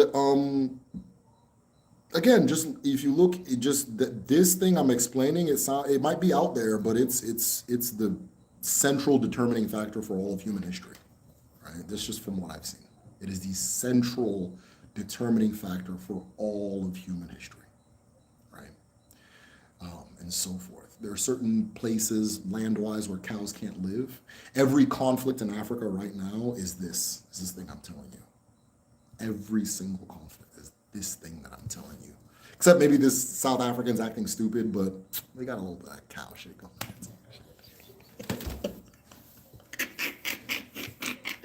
Right? I guess the South Africa thing is different, but that's not really a conflict. It's just South Africans being themselves. But every conflict in Africa, every armed conflict is this thing that I'm talking about, right? And if you look at a lot of these religions too, even the concept of religion, it's the humans they give the cows an operating system by which they'll follow them, right? But they talk about in India, cows are sacred, right? Cows are sacred. If you go to a lot of their stories, a lot of these people's stories, the Allah archetype is usually replaced with a cow or something bovine related, right? You hear things in land of milk and honey, I think heaven in Islam, there's like rivers of milk and shit. Correct me if I'm wrong. Things like that. You just see a lot of weird shit. So they say that in Hinduism, cows are sacred, but low key, they're sacred in all these religions, right? It's a very strange thing. I mean, all of them, like even Buddhism is one of these cow things, right? All that stuff. They usually establish caste systems. Or hierarchical systems based on the herders being the top, right? Even the word noble, like the word noble means like a person that rears cattle, right? Something like that, right? So the nobles, the people at the top, are the ones who actually own the land, and everybody else lives on it, right? Actually own the thing, and everybody else lives on it as kind of property, but they coexist with it, right? So among the nobles, like a lot of things I'll say like it's important to have kids. I don't need to tell the nobles that. You don't need to tell the nobles that. You need to tell people who've been programmed to be peasants that, because peasant kids are not as effective as imported peasant kids, right? The immigrants are always going to work harder than the locals. In fact, the locals are getting a little entitled, don't they? Right? So that's the system they set up, right? That's the system they set up, And so you are from where you're born, managing the peoples better, do things like hard boundaries. This is my rearing land. My cows can't leave here unless they have a passport, right? If my cows have a little stamp, you know that you know how they brand the cow, right? Lazy F, that kind of thing. And then you know, okay, Jebediah's cow has now entered my thing, right? It's the same thing as the passport thing, right? So I don't need to explain to uh, the British royal family or like the Brahmins in India or like I don't need to explain them why it's important to have kids, but I need to explain to their cows, right? I need to explain to their cows, right? Why it's that kind of thing, right? And so forth, right? But I don't really need to explain to the non-cow cultures, right? So yeah, there's two cultures in the world. So when you see a lot of cow imagery, it's usually super important, it's sacred for them and that kind of thing. A lot of times what happens is the cow cultures are nomadic, then they encounter an indigenous people and they take over, and then they become the upper class or the whatever over the, and then they very literally dehumanize the indigenous people so that they become resources, right? Usually we'll say the same things. The indigenous people are really stronger than them, but they are smarter than the indigenous people. There's usually like a lot of immunology in it. This is some weird shit, but it's real. Trust me. There's usually like immunology kind of. I'm probably shadow banned at this point. There's there's usually some immunology associated with it. Usually because the nomads are moving, they usually don't have. They're not like adapted for the environment, right? So they will live a lifestyle that shows that, right? Indoors a lot, cover up. They'll cover their bodies, heat, sun, all that stuff, things like that because they're not. This is not where they're from. It's not their place, right? And so then the human cows will do the work, will do the outside stuff, and they'll do the inside stuff. And then they begin because the tanning. Okay, well, if you're lighter, that's a noble thing. If you're darker, you're an outdoor cow, right? And then that creates that system, right? Usually, if they have the new, this is some weird shit, but trust me, I can give you, I can, it's a weird world, right? It's an abnormal world. Usually, if they are in an environment where they can reproduce at a reasonable clip, they will have a one drop rule. Okay? If they can't reproduce or sustain a population, they will have creolized system, right?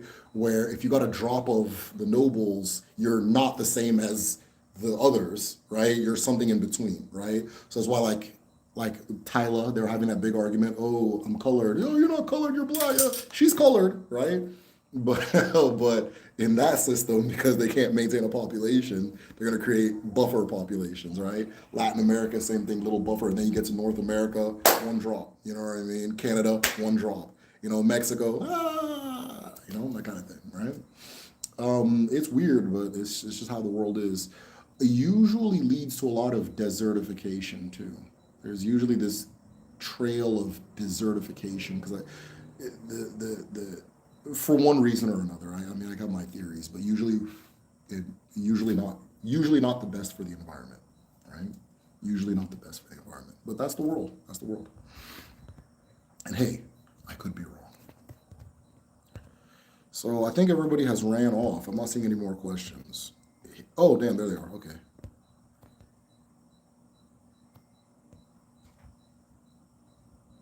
Cowboy, divine feminine symbol, yeah. It's crazy how South African brothers and sisters are quick to kill other Africans who look like them versus the ones who dominate them.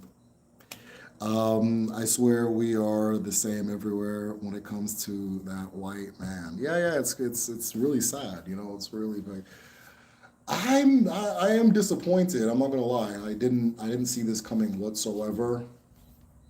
But I one of the things about South African society is it is on the Western wavelength, right? Culturally, it is on a Western wavelength. And so South Africa, whatever is going on in the West will also happen in South Africa, but won't necessarily happen in the rest of the continent.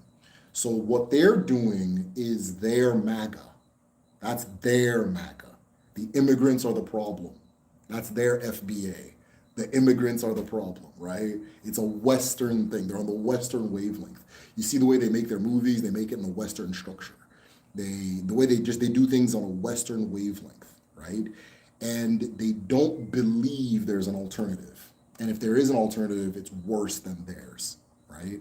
And so whatever is going on in the West, like if the West catches a flu, South Africa catches a cold usually, right? So this is them trying to puff their chest. You know, they saw Trump going after the immigrants, and then it emboldens them to also go do. But they've always had it in them. They've always had that sentiment in them.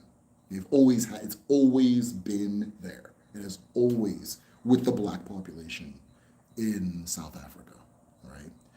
And they don't necessarily see the white South Africans as not belonging to that society. They believe they belong, right? Which, whatever, we're past that, right?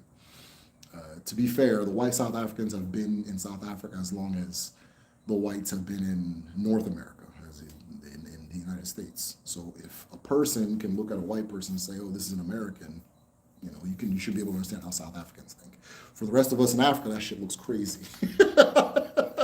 That looks crazy, but we're not really, you know, that's their business. Nobody's really fighting that, right? That's their fight to be had.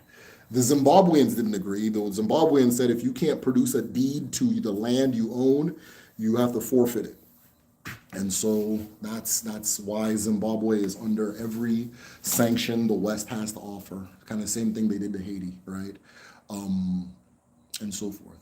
But yeah. The South Africans have always had that in them, right? They've always had it in them.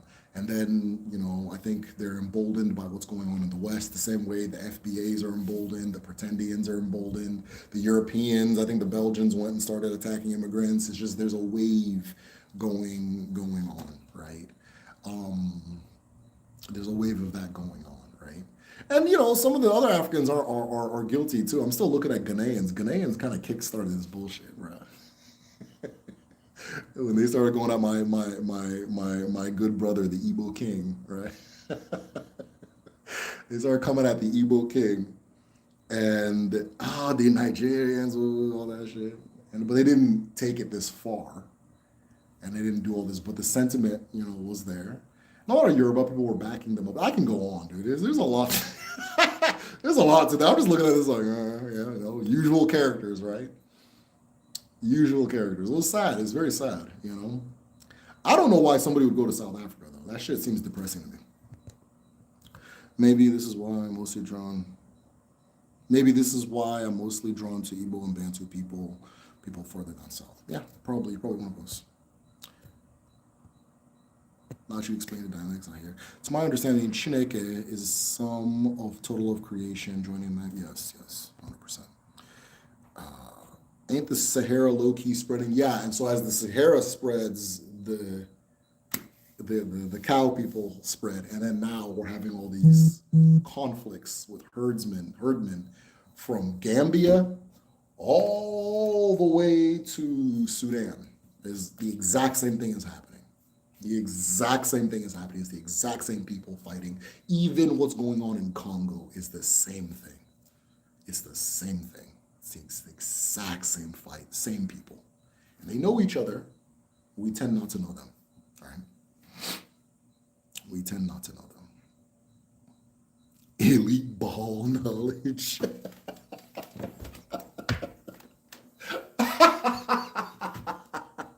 I see what you did there.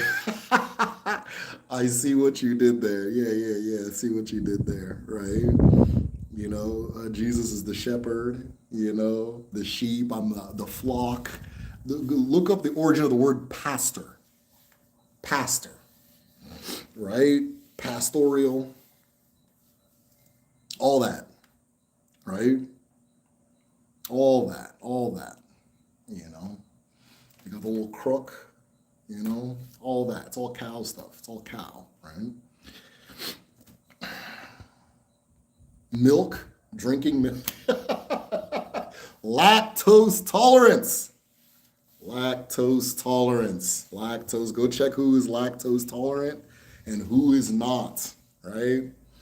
It's so funny. Like you'll go to like, if you're on TikTok, you'll have like an African live And people have kind of gotten to the hints like if a Somali comes here, just ban them. Because they're going to say the same shit. And they always come in, you can hear it in the voice, all right? And it's like, there.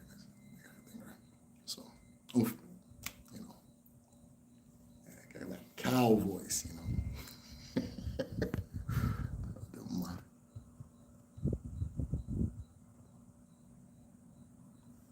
Pasture raised chickens, the flock, milk people, all that stuff, lactose tolerance, that kind of thing, right? That kind of thing. And yeah, and it's just a different relationship with existence. But I've just it's very obvious to me there's just two types of people, right? There's just two types of people in archaeologically, whatever you want to call it. And they set up two different types of societies, right? They set up two different types of societies. So a lot of the problems we're having, 100% of the problems we're having in Nigeria is coming from this thing too, right? 100% is coming from this, all of it, all of it, all of it. Not that if it went away, it will be like a utopia, no. But, you know, yeah. You know what I mean? Yeah. When is that Yam video dropping? Well, the next one that's coming is going to be on Igolfo. Then I'll start working on I'll return to working on the Yam video, right?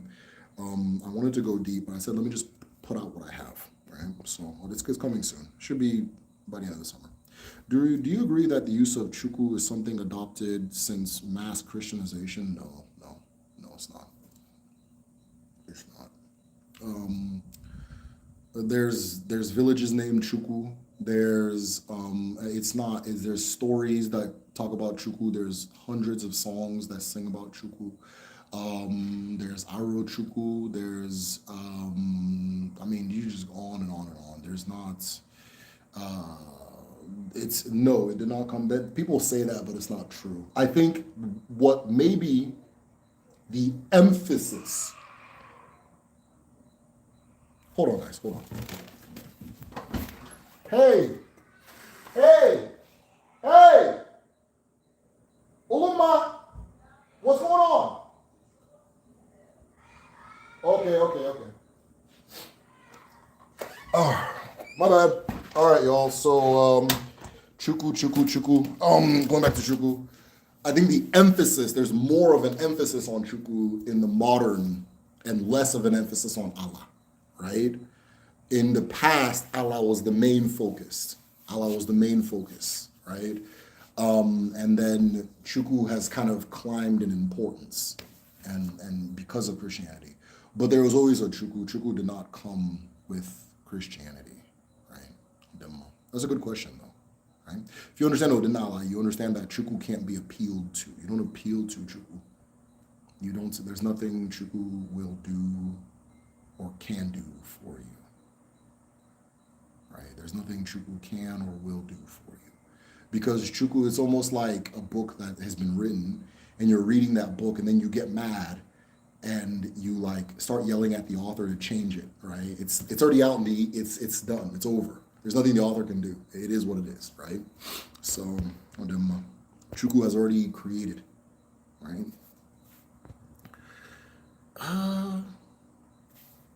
There's such a thing as an American being chief in Africa, yet they come back to the States and live like everyone else. I've seen quite a bit of brothers go for initiations in Nigeria and Ghana. Yeah, nobody can tell you. There's an ilu that says, Ofo ma onye jia, which is the Ofo knows who holds it. There are people who have never taken the title of chief, but when you meet them, you know, right? There are people who have taken the title of chief, and so it is up to you to express what the meaning of that chieftaincy you took is. It's not really a doctrine. We don't operate on doctrine. We operate on truths. And so a doctrine tells you this is how you can achieve a truth or a set of behaviors to kind of walk by. Whereas we believe in truth. So you can go and take that title, right? But again, the Ofo knows who holds it. There are people who don't even know what the hell Africa is, but they're a chief, right? And when you meet them, you know, and they act a certain way, and you act a certain way, just because that's their truth, right? So people can go and get titles, and it's good to be honored in that way, but eventually everybody knows what it is, right? Everybody knows what it is. It's like if a person, it's like what makes a person a singer? The person goes, "I'm a singer." Anybody can say, "I'm a singer," but then when we start singing, we know who's the singer and who's not the singer. It's just what it is. Or I'm a singer you never sing. Anybody that grew up in the 2000s, and maybe they do it now, but anybody that grew up, you probably been friends with a couple of, oh yeah, I got an album coming out as, I'm a rapper, right? And it's like, dude, we're almost 40, bro. Where's the album? And it never happens, right? Because they weren't that thing. You can say you're the thing, right?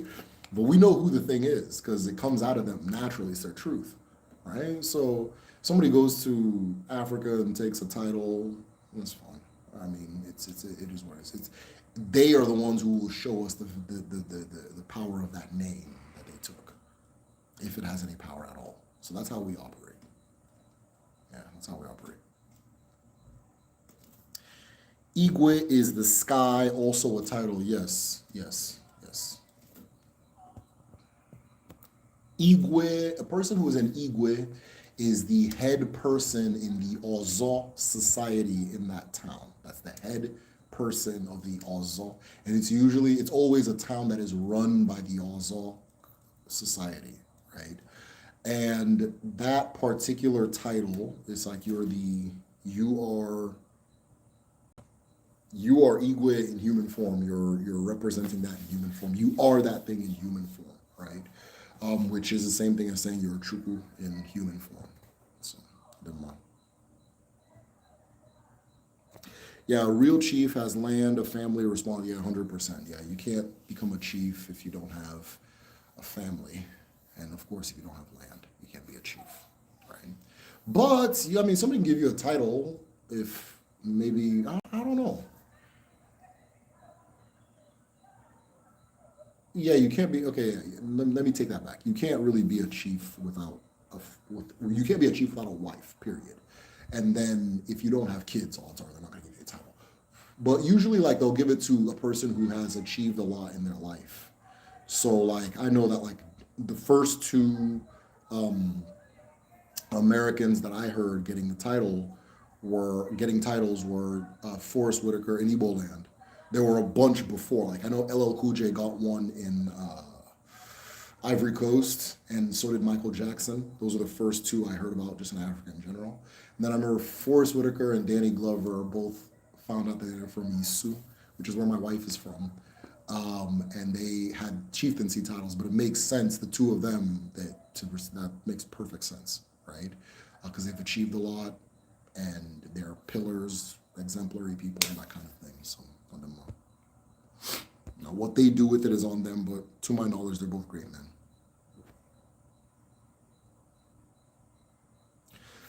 A lot of my research has shown that a lot of us in the U.S. are a general mix of Mande, Bantu, and Igbo. Yeah, 100%. I've seen that too in my research as well. And then I've also learned the history of why that is, right? Of the history of why that is. But I think the first set of people, like first enslaved people that were being sent to North America, were usually from Central Africa, so Bantu, and from Senegambia. And then towards the end, a lot of Igbo people, a lot of Igbo. The big focus was Igbo, right? And at the time, the general idea, they would write in their manuals that if you have like a plantation with too many Igbo people, you're gonna have like they're gonna rebel or unalive themselves. And so if you are a small planter, it's better to focus on Igbo people, but not if you have like a mass plantation, right? Because they're having issues in the Caribbean, and they started identifying who was behind the issues, and it's usually Ashanti or Chromanti as they called them in the time, and Igbo, though of course, but that's they were getting that recurring. So a lot of the enslavers in the U.S. were small planters. What they'd consider small planters were having like maybe between 1 to 12 people, And so Igbo people were the focus for that. And so a lot of when you do a DNA test, you'll find that most Black Americans are Igbo. If you walk around and look at them, you see it. But sometimes they need, I don't know, so that they don't believe it. Yeah, you know what I mean? So, like you can't turn on like the NFL draft and be like, okay, I don't know where these ones come from. Like I know where these people, I don't know where they come from, right? Things like that, you know. So, but yeah, so originally a lot of Bantu and Senegambia, and that's how like a lot of like Gullah Geechee culture and things like that is very heavily influenced by the Congo and Senegambia. And then they'd always have specific places they'd take people. So a lot of Virginia planters focused on Igbo people because of the type of soil they had.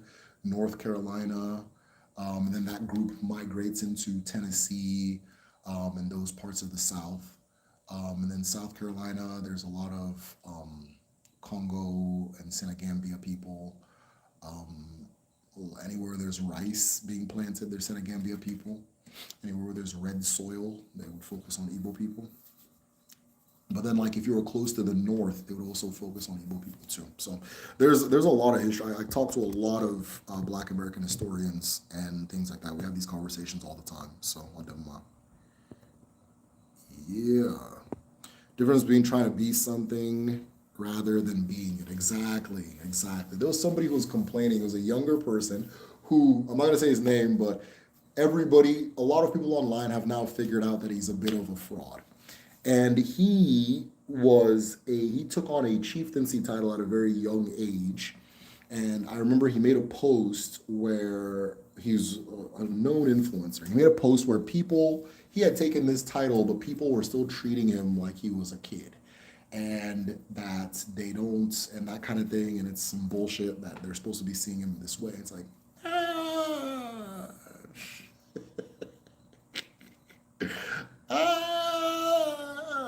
you know. And that's how everything happens as far as Igbo culture. So, like, even with Dibia, right? A person can call themselves a Dibia, and absolutely nobody goes to them for Dibia services. They're not a Dibia, right? But a person can be a Dibia or not call themselves a Dibia, and everybody goes to them for that Dibia thing. They're a Dibia. Maybe they don't know, but they are, right? Maybe they don't know, but they are. Everybody comes to this person for healing instinctively. Remember we were talking earlier, the animals can feel certain things about people, right? Humans can also feel different things about people. Very often, you will know what your ofo pertains to based on how the world has been interacting with you. How do people engage with you, right? That kind of gives you a clue without you telling them, right? Strangers, animals, kids, all that stuff, right? So yeah, he was complaining that people weren't treating him like a title man. And it's like, you're kind of not, right? You took the title, but we right? So, but then as of late, he's been wilding. He's been saying bullshit, and everybody's very aware of what time he's on now and that kind of thing. So, I heard that there's about the Igbo Gullah event coming in July 31st. This event season is coming up. So I'm not surprised. There's going to be a lot of events between now and October. Just like it's all the Igbo events are going to be. There's just going to be a ton of them. I'm probably gonna stay home. I'm gonna stay home this year, but normally I'll participate in a couple and that kind of thing. But yeah, I'm not surprised. That's new though. I didn't know there was an Igbo Gullah thing, so that's dope. Would you say the difference between Chineke and Chukwu Okike? The chi in Chineke is Chukwu Okike, right? The chi in Chineke is Chukwu Okike, right? The chi, because chi uku is just the grand chi, the supreme chi, which is the chi in Chineke. So Chukwu Okike is 50% of chi na eke. There's also been in the modern era a complete erasure of eke. It is only until recently that people have began going back and referencing eke and things like that, because eke doesn't fit in Christian logic. And even though a lot of people come to Odinala with Christian logic, right? There's a God, but there's two gods, right? Just like the way the universe was, the way you were created by two people, the universe was created by two people, right? Two things, right? And so that female God doesn't fit in the Christian imagination, right? And so a lot of that has been erased. Like you'll meet Igbo people named like Chima, but Ekema used to be a common name, right? Ekema used to be a common, just as common as Chima. All the names with Eke have almost vanished. All of the names with Eke. And then Ekemas were usually women, and Chimas were usually men, right? Those names have kind of vanished. So yeah. So Christianity is definitely like bent things in its direction. But no, Chukwu is definitely older than the coming of Christianity, way older than coming of Christianity. And the Europeans, when they arrived, they called God Chineke or Chukwu, and they usually spell with a T, Tuku or something like that kind of thing. But it doesn't mean that's how it was said, please. I don't want to do that Thai American where they take some European spelling, like, oh, this is the real name, right? So back in the day, they used to just spell it with a T. They were incorrect. It's ch. It's a ch sound. But this is it's not a new thing. A lot of people will say it is though, but I know better.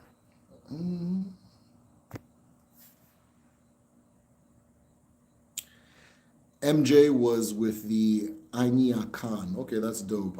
I think it's the Akan in Ivory Coast. So yeah, but it was Akan. I remember the way he was dressed, the hat, all that stuff. So I didn't know.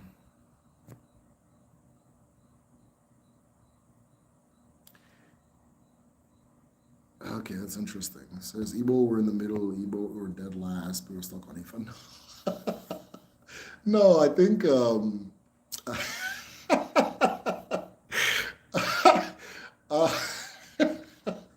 I don't think that's why. I don't think that's why. Ifa came to the U.S. by way of the Caribbean, and a lot more Yoruba people were sent to places like Brazil and Cuba, and so forth, right? And I think Yoruba people are just good with religion, if that makes sense. All the big pastors in Igbo or not Igbo land, Nigeria, also Yoruba, they're just good with that stuff. They're just good at that. They're good at preserving it and keeping it going and spreading it and all that. They just have a talent for it, right? So even with Christianity, they're the Yoruba churches are like Yoruba people are building churches in like Europe and shit, right? They're like doing missionary work in here. Right? They just have a natural talent for that stuff, you know. So people just know them for that. So I think that's why Ifa is also, that kind of thing. They're just good at that stuff. They're good at They're good at spreading a message, right? That's one thing that everybody knows you're about people for, right? Many people in America forget that many of us came from Congo. Yeah, big time Congo. Yeah, big time. I would almost say Senegambia and Congo were the first groups that were really focused on, right? The first that were really focused on.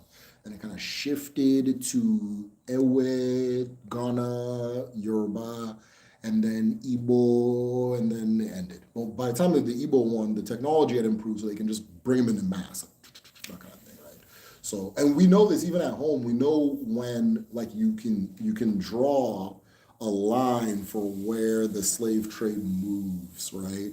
And so it goes from like Senegambia, then it starts coming down that coast. It also starts from Congo, starts coming up the coast. So the last two is that corridor where it's like Cameroon, Igbo land, right? But by the time they get there, the volume that they can move is a lot more. And then you have the United States, which has this huge demand and like, you know, it's capacity and stuff like that that like a Jamaica may not have, right? Igbo faces a lot, especially in Virginia, where I come from. Yeah, my sister was working in North Carolina for a minute, and she said that like she called. She's like, I literally just saw Auntie Agadi, and I was laughing and things like, no, it was like eerie. It was like eerie. Sometimes I'll see people and they'll look like people I know, And in America, it's weird to tell people. I guess maybe it's weird to tell people that shit. You don't know who the hell they are. They might, oh, I have high cheekbones because I'm a Chippewa. You don't, you don't know what's going on in their head, right? So, but sometimes you're like, God, I know. I always tell this story. I used to work with this man who was from my town. I know it as a fact. I know it as a fact. I'm looking at him. He's a very old man. He passed away like 1.5 years after this encounter, but he was on his way retiring from the place I was working. And I couldn't stop calling him like sir and dig because I was just like conditioned. I was conditioned in my head. And one day I was like, sir, have you ever done like a DNA test or anything like that? And I think he knew he was going to pass pretty soon. He's like, it's a little too late for that. You know, we kind of just laughed about it. I don't want to be like, dude, you're from Umo. I wanted to tell him, but I kind of, I don't know to myself. Sometimes I see people I know they're from my town. Like I saw like, the two people that always stick out to me is the guy from High School High, and for me from High School High.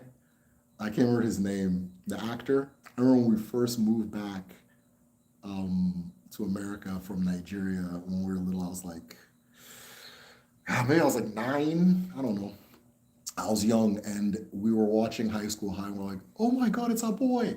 It's our boy!" We were freaking out how much this guy looked like our uncles and things like that. And it's a very random, obscure actor, but I know I was like, "Yo!" Like my dad's brothers, right? So him, I saw the Wayans brothers' mom, and that's just my grandma. That's the same person, like the same face, everything like that. And then one of the security guards for Richard Pryor also looks like my grandmother. Very random, obscure little, but I know what I'm saying, right? Things like that. Like you can just tell where somebody's from just by looking at them, right? So yeah, sometimes you look at someone, they're Igbo, but I can tell. Some people look at, oh, I know a town. Whatever, everybody's mixed, but like there's a town that's really sticking out in your face. And if you go there, you're gonna be shocked, right? And that kind of thing. So, yeah.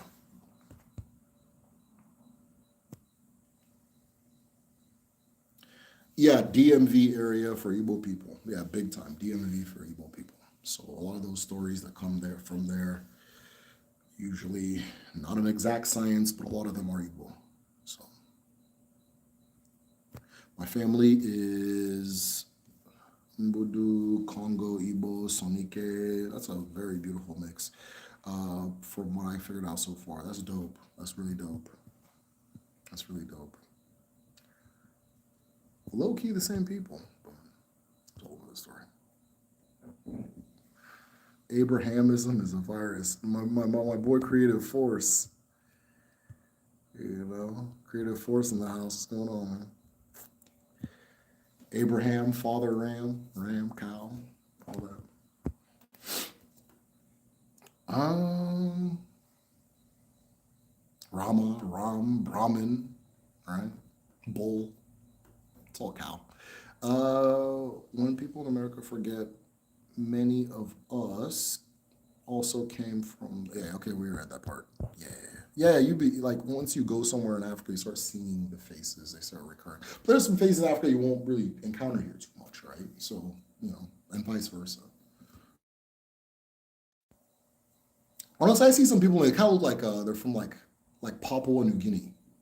I see that in a lot of people's faces, and a lot of Black American people's faces too. So maybe some of these like we were here first people, and they might be right, because I see it sometimes, right? I see it in their face sometimes. I, if you go to like Papua New Guinea, there's a real distinct face there, and then you see it here a lot. You see it here, right? Like O.J. Simpson, or who's another one? He's Jamaican, but Lee Perry. Um, trying to think of other people that have that face. Some people really have that face, you know. So yeah, maybe they're onto something. They might be onto something.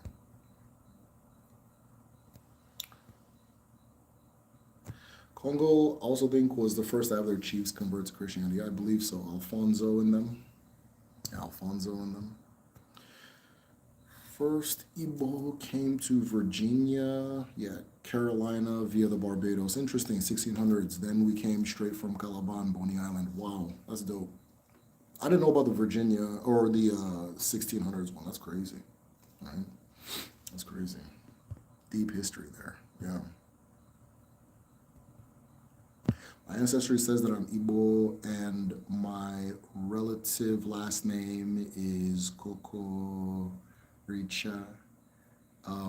Is there any way I can tell which village from? You can't really tell villages from names. You can't tell villages from names because people are named based on circumstances and like their parents and things like that, like the ideas their parents have in their head. But sometimes you can tell the region they're from because, for example, if their name is Chinemere, as opposed to Chinemelu or Chinemele, those are three different regions of saying the same thing. So a Chinemere, I have a general idea, probably like Imo State, near somewhere near Imo, Abia. Chinemelu is probably Anambra, Delta kind of thing, and that kind of thing. But with Koko, Richa, I'm not familiar with the word, and so you wouldn't be able to tell based on that. If you do a DNA test, find like DNA cousins and then ask them what town they're from. That's the town, right? Whatever town they're from is the town. And people don't move a lot historically in Africa. They travel, but they always come back. So, I don't know. I feel connected to Oka and Owerri, somewhere between Anambra and Imo region. That makes sense. That's where almost everybody's from, anyways. That's where most people are. It's a very densely populated area you're talking about. So yeah, if you are, that's dope. Look into it. Look into it. So yeah, a lot of both very historically significant places. So, likely both, of course.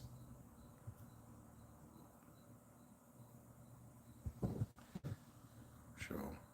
I always freak out at our Igbo resemblance. Yeah, 100%. Yeah, it's always. I just remember one. That was one of the things that stood out to me when I came back to America because Black Americans were the last ethnic group I met in America. This is the last group I met, right? So we moved to a town where we were the only black family because based on my dad's visa, he worked in this specific town. And so we had to go back to that town and his employer actually ended up no, how do I put it this way? His employer he went to college here and then he got a job as he had a student visa and then he got a job and his employer liked him a lot and made him a citizen. And then he worked in this very specific ass small town. So we're the only black family. And I met Asians there, I met white people there, I met Hispanics there. I remember not being able to understand what a Hispanic was. Like I didn't have a cognition of race at the time, but I knew there was something about this person that was different from these other people. And I look back at it, it was, oh, Vanessa, I'm not gonna say her last name, it was like she was Hispanic, oh yeah, that kind of thing. So, and then I moved to a bigger town, and then I started meeting Black American people, right? When I moved to a bigger city, I started moving to people. So it was the last group I met. But I remember when I met them, I was like, this thing looks I'm just placing people's faces. Not everybody, but some people you look at it like, huh. Like I have a friend, his name starts with an A, I'm not gonna say people's names. And I'm like, I know exactly where he's from. I told him, I ended up telling him now that we're adults and shit, right?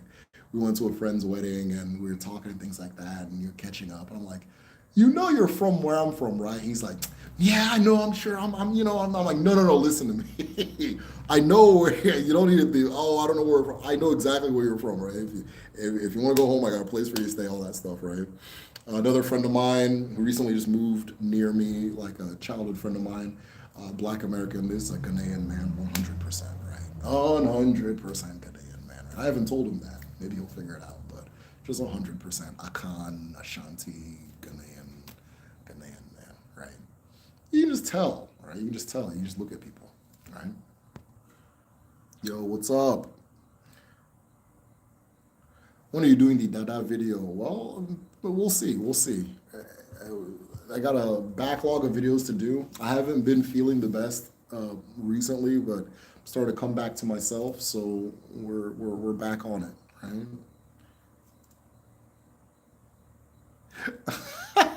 No, they are not right. Ah, shit, right. I do see some people where it's like They look very like Papua New Guinea, right? They don't look like African. They look like Papua New Guinea. You know what I mean? Right? Like O.J. Simpson. Like I can't place him. Like if anything, kind of Igbo looking, but not really. He's got the bridge. I mean, he's probably from being mixed with white, right? He's probably from being mixed with white. So yeah, you can't place some people I can't place. I thought I could place a lot of people, but some people I just cannot place. I was like, I don't know, I can't place them, right? I'm trying to think of who else surprised. I'm trying to think of who I can't place. Some people's face is like super universal, especially with women. Like it's super like you can be from anywhere. I don't know. Like if you said them for me, it's like yeah, completely, right? I'm trying to think of somebody. Some of them I can place like like Taraji Henson. Yeah, that's a Cameroonian woman. That's a Cameroonian, like in the face. That's a Cameroonian. Oh my god, dude. It's a dead ass Cameroonian. Well, I'll tell her what town she's to, right? Taraji looks very Cameroonian. Trying to think of other people. Or if like Congolese, that would make sense too. But Cameroon for sure. Yeah, it's fun anyways. I don't know. Papua are closer to Samoans who did land in South America. They ain't us though. Okay, maybe. Is it frowned upon to accept a marriage proposal from a woman?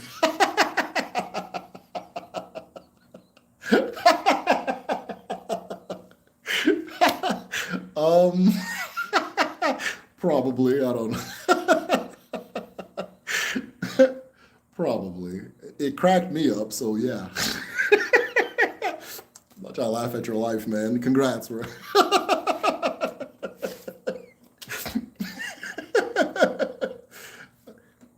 Yeah. Congrats, congrats. Yeah. But yeah, probably.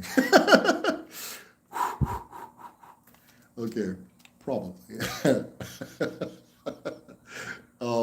I know it's really frowned upon to kneel when you propose. That's very frowned upon. I didn't know how frowned upon it was, but yeah, you're not supposed to kneel when you propose. You know, it's against Igbo culture to kneel when you propose. Oh shit. Duma. These people here are just African. I'd mix with others, exactly. Yeah. I'm not, look. If there is anything else, it's probably like 0.01%. Then everybody else is just African. It's just African, right? Completely. That nurse lady, I completely agree with you. But like I said, sometimes I see people with that little face, I'm like, you know.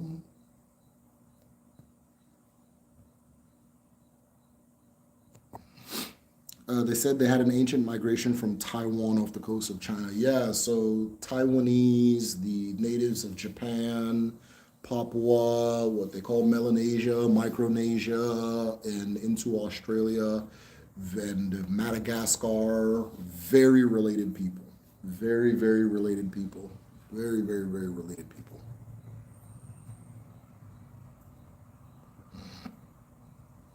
I could propose marriage to a man. I couldn't propose marriage to a man. I'd be worried my ikenga is bigger than his, right? Yeah, sometimes you guys gotta stop putting yourselves in these Nigeria. We call it one chance. I don't.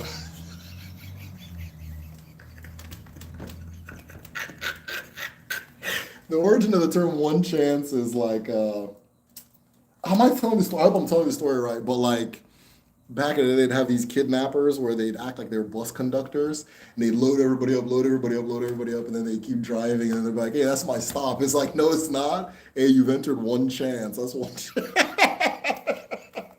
So yeah, you guys gotta keep putting yourselves in these one chance ass situations, man. Yeah. So yeah. When things are traditional, try to do it the traditional way. I don't know about a woman propose. Why wouldn't I mean, like, if a woman can propose to a man, there'll just be proposals flying all over the place. You know what I mean? Like, it wouldn't make any sense. And then it's like, why couldn't she wait for you? What does she think about? No judgment. No judgment on anybody. But yeah, I don't know. This is my own opinion, though. Marriage has existed for thousands of years. Nobody's figured it out. So who knows? So I can't have that.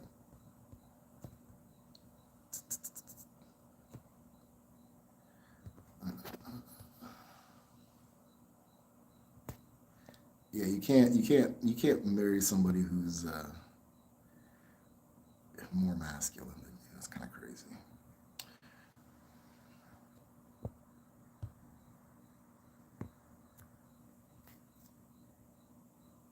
I see Cameroonian women who look exactly like Beyonce. I believe it.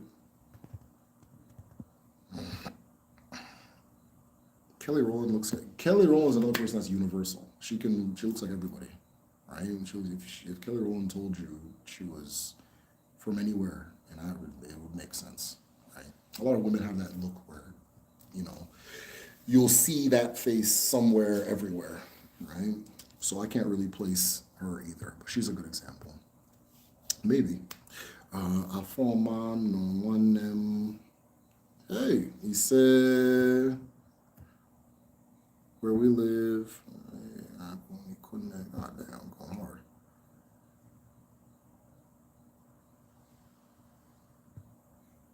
Nobody heard but us. Okay, all right. So he said. Thank you, nurse lady. Do you know of any of these names? Kokoricha, Siri, is it? I mean, is it? Yes, but are these? Yeah, is it? Siri? I can see somebody being named as Siri, and but I don't know about Kokoricha. But is it for sure? Is Can you give me some background on the names too? I want to help as much as I can.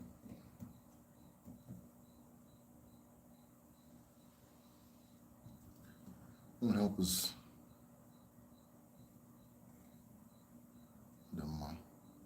I don't know if the live started all over, but it says I've only been here for 15 minutes, so whatever.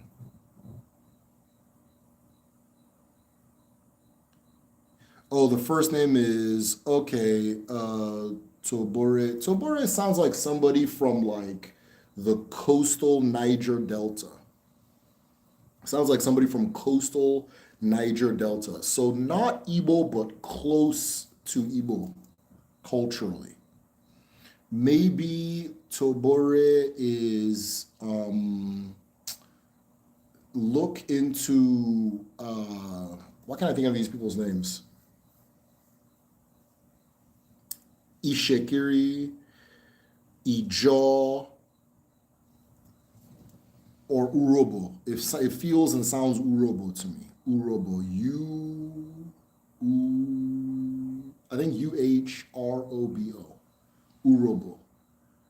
Culturally close to Igbo, but not necessarily the same thing, right? Um, Both that Kokoricha sounds like looks like Ijaw kind of Niger Delta name. Eziri looks like Urobo, Ijaw, those three groups I just said. And then Eze is Igbo. But with the spelling with that H, it's like a Niger Delta Igbo. So maybe this is not an exact science. Is an Igbo name, but I tend to see the H's with people from the Delta state in Nigeria, Anyama Igbo or Ikwere. And if they're Ikwere, you got a 50% chance of them saying they're Igbo or not, right? Because they're confused. But those names sound like names from the Niger, like what we call Niger Delta in Nigeria, right? Czech, Urobo, Ishekiri, Ijo. I'm trying to think of some other ones. Yeah, check those three for the first two names. But Eze is Igbo. Eze is an Igbo name. But I can't tell you what town in Igbo land somebody's from because they're named Eze. Every town has Izes, right? Yep, Delta, Urobo. God darn colonization. It's all good. You're getting closer. You're getting closer. You're getting closer. It's not like yeah. What relation do you have to those names, if you don't mind me asking? Isoko is another one. Isoko is another one, right? Isoko is kind of Igbo. They're all fucking Igbo. I heard a song from an Isoko artist, and it sounded so Igbo to me. Isoko is Igbo. Isoko is Igbo. So, Isoko is Igbo. Right? A lot of the Niger Delta cultures are Igbo, but so there was a Biafra war. There was a G-side slash war that happened in Nigeria. And a part of the G side is if they see Igbo people, they're going to unalive them, right? And so what would happen is a lot of the coastal cultures, because they're Igbo, but they're kind of different, right? Because they're on the periphery, right? Anybody on the periphery is just going to be different, right? Um, you think of like with Black Americans, Gullah Geechee. They're Black American, but it's a little different, right? That kind of thing. And so when the Nigerian army would take over the place, they'd say, "Who is Igbo?" And then they, not me, right? A lot of them would say, "Not me," right? And then if you said me, they're gonna life you, right? That'd be the end of you, the end of your entire family, right? And so millions of them were unalived. And so a lot of the elders told them, "Hey, going forward, don't say you're Igbo," right? So a lot of them have this like in like Iguacha, which they call Port Harcourt. It's the ugliest name ever. Like Port Harcourt. Nigerians call it Port Harcourt, but it's Port Harcourt, right? And I'm always going to say Port Harcourt, so everybody can hear how nasty that name sounds. So in Port Harcourt, a lot of the towns, like a lot of the towns, you called Umo this, Umo that, Umo this, Umo that, which are Igbo names. And then they went and changed. They put an R in front of the Umo, so it's like Romo, Romo, Romo. And then they'll tell you, "Oh, Romo is Iquere for Umo." Or it's just fucking stupid. It's stupid. So, but then after that, if you're Igbo trying to participate in national politics, there's a strong resistance. And so a lot of them just kept that "we're not Igbo, we're this," so that they can move smoothly in the Nigerian equation, right? But Isoko is Igbo. I don't think Isoko people deny being Igbo. Um, Urobo is related to Igbo, but it's not the same thing. Ikwere is Igbo, but they're stupid. And then another one that tends to deny is Ika. Ika is like close to Benin, but like 50% of them will say they're Igbo, 50% will say they're not Igbo. Though no, recently they have opted to not be a part of uh, the non-Igbo states, and they want to join the Igbo states. So let me say they don't really deny it anymore either, right? And the Oba of Benin tried to choose one of their traditional rulers, and they refused it, which is a sign of they've broken off from that bullshit. So we're just waiting for Ikwere people to wake up, and Isoko people, Isoko is Igbo. Isoko is Igbo. So I get a lot of my good research from Isoko because they're still very traditional. So if I see something that they do and other people, it kind of confirms things for me sometimes. So I don't mind. Potakot, yeah, Potakot, yeah, that's what they call it. I remember I called my sister one day. It's like, Potakot, yeah, it's actually Port Harcourt. God, that's ugly. And Port is named after a European child diddler. You know, right? So not only does he have a name that doesn't fit anything, he's also very evil. And he was such a notorious child diddler that was one of the reasons they even sent him to the colony so that he can leave the local kids alone.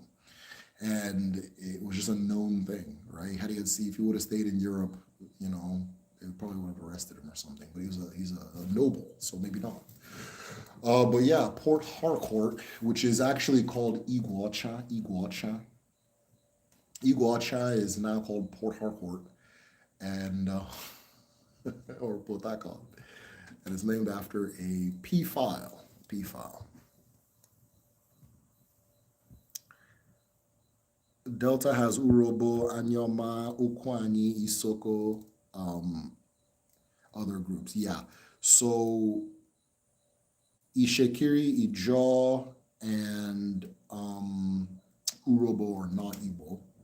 They're related to Igbo. There's a lot of overlap. Like the Owu I was talking about, Ijaw also does Owu. Urobo does Ekeleke, which was one of the ones that one of my uncles does. Like it's the same shit, So okay, somebody said something interesting. Maybe I've heard some of this before. It's sad. Yeah, it's very sad. It's very sad. I met a lady recently, and I hate when this happens. I mean, we're talking, and we both have our daughters in gymnastics, and she goes, "Amarachi, come here." I'm like, "Oh, Amarachi, Iwon Igbo," and she goes, "Yeah, Delta Igbo."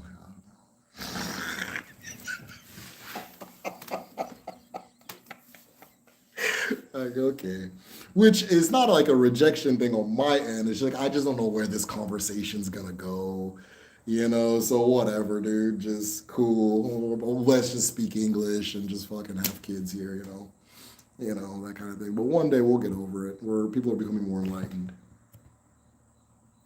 Harcourt was known in London society as a sexual predator of young of both genders. Absolutely, yes, absolutely. Those queer people have an FB group page where they spend all day denouncing.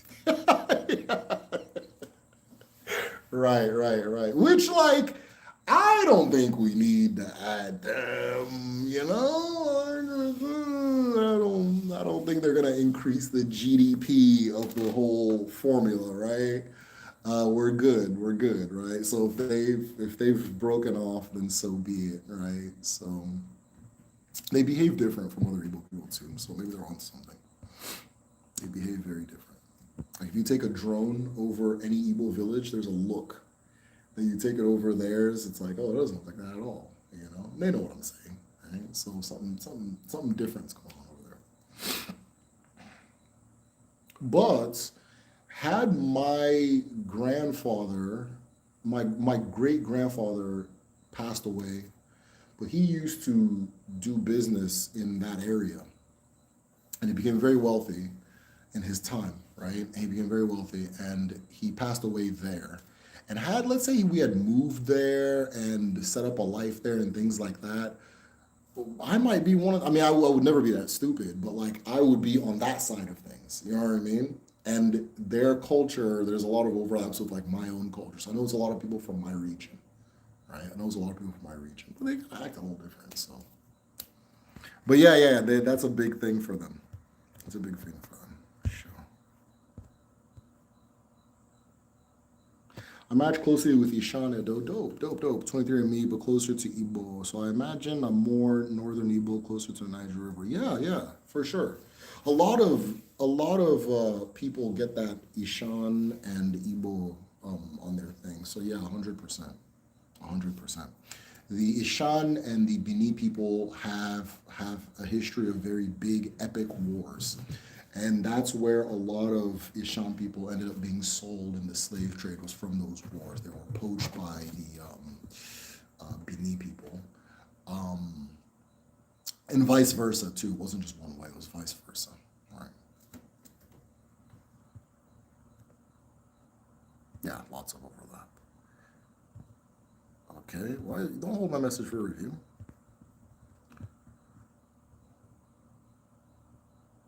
Those were not able to. Yeah, I don't really debate with people, but I think the people who debate with people are a lot more.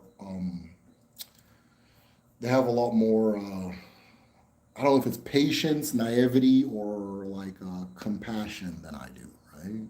So once somebody starts showing me signs, like, oh, okay, all right, cool. But you know, those who want to debate with them, that's cool too. That's cool too. They were told things by their elders, and they're on like they're told things by their elders, and they're stuck with it. That's all they know, right? So, but it's from the war. It's from the war.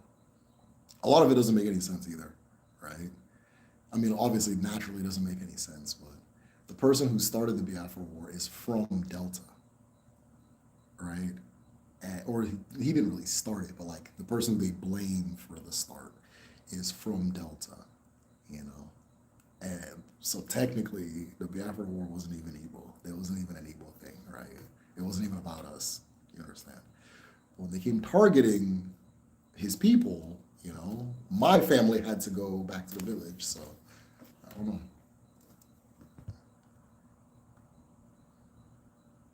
Show me how political ethnic identity is. Yes and no. Yes and no. It's deeper than politics, but it is politicized, if that makes sense. It is deeper than politics, but it is politicized. It's not something that changes, right? It doesn't really change. But people play politics with it. You understand? So, but the thing that Nigeria is all the after the Biafra War, Nigeria was structured under the pretense that Igbo people were done, right? That was the pretense. So a lot of the people on the periphery were like, okay, we're not a part of that, right? But now the opposite has happened, right? The opposite is, it has become very obvious that the opposite has happened because this is what happened, right? So the war happens, and then Igbo people lose, or Biafra loses the war. So Igbo people lose the war. And a whole bunch of things happen that is supposed to just like end it, right? So, of course, mass unalivings, there mass starvation, like deliberate, intentional starvation. There was by the British and the Nigerians, both of them did it together. And then like things like the abandoned properties, right? So, like for example, in the Ikwere area, a lot of them like claim that if you said that you are Igbo, and an Ikwere person says I'm Ikwere, the Ikwere person can take your house, right? They can take your house because that's an abandoned property. You understand? So a lot of people that were Igbo or like from the hinterlands from up north that were Igbo that went and lived there, they went back to their villages during the war, and all those houses were anybody can take them. They're free grabs, right? So all people's like my great grandfather, he didn't build a house there to our knowledge, but he built one back home in like our home, but he didn't build one there to our knowledge. But had he done that, that would have happened to him because that's where he was doing business. So all their properties were taken. If you had money in a bank account, no matter how much you had, it was taken. It was like erased basically, and then you got 20 pounds. So you can be a millionaire. Maybe you had 5 pounds, right? Everybody in the end, you get every Igbo person with 20 pounds. So the big idea was it's over, right? We got them. It's a wrap, and that was kind of the big objective of the war. And so then the government started, building things in different regions and like doing a lot of nepotism. So like, if you're from these groups, we're gonna give you government jobs, this and this and that and that. So Igbo people had to do everything in the private sector, right? Because they were closed out from the government sector. But the big idea was that the government sector was going to be reasonable, steady, and successful, and the private sector was for like the plebs, right? And then the opposite ends up happening because, you have to be competent to oppress somebody, right? You have to have competence, right? So all of the government structures end up collapsing and failing.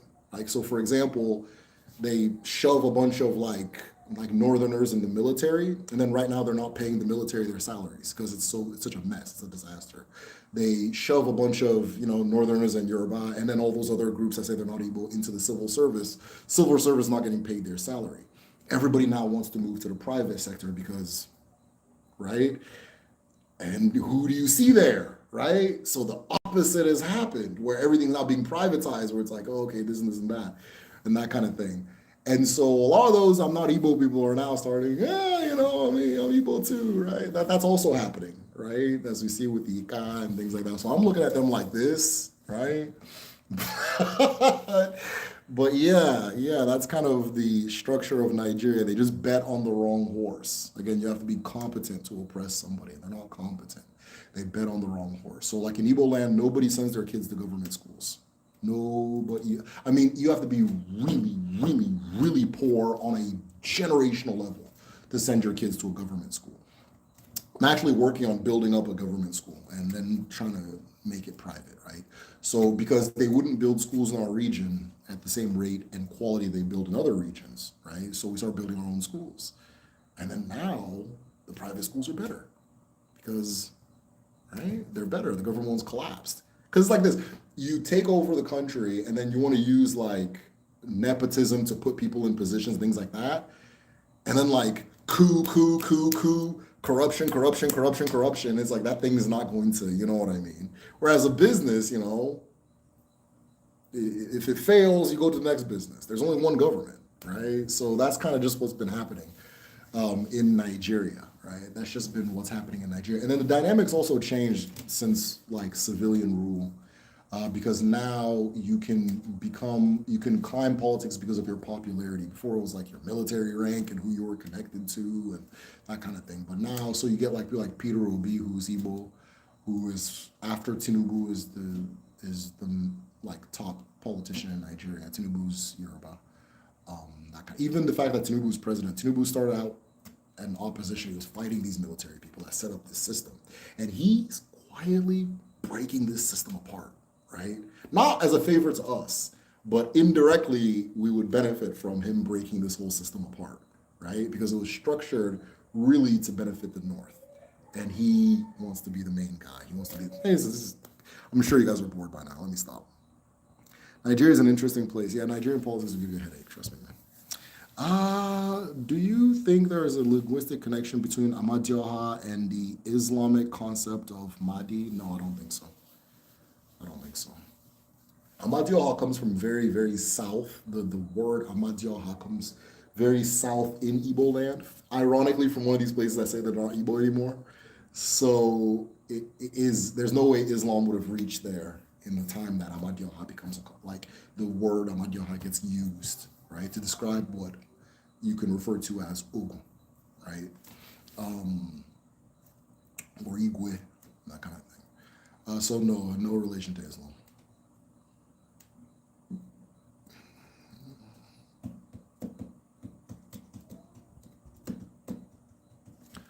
I think we're done for today, y'all. Is this everything? I think we just did 2 lives, by the way. I'm feeling it, so maybe I'll go live tomorrow. We'll see. Do you think there's a linguistic connection between that? That's the last question I got. Okay, y'all. Hey, we're signing up for the Igbo language class, www.kedu.me. I still need to change the dates, but if you sign up, I'll put you in the right thing. It doesn't matter. It's just sort of like, it just lets me know you've signed up. kedu.me if you're learning the Igbo languages here. Also, if you're joining our traditional medicine class, same place, kedu.me. Or if you are on the Patreon, like if you're at the highest tier, just tell me you want to be in the class, I'll put you in. If you are an alumni from the previous classes and you're thinking about coming back, send me a message. I'm going to send you a special to make it easier for you to come back, and so forth. So that being said, uno gade, uno geto, uno bala, uno tiriaka, gade no wa, gade otwa neke, no rie, na fo, na nkwo, he said.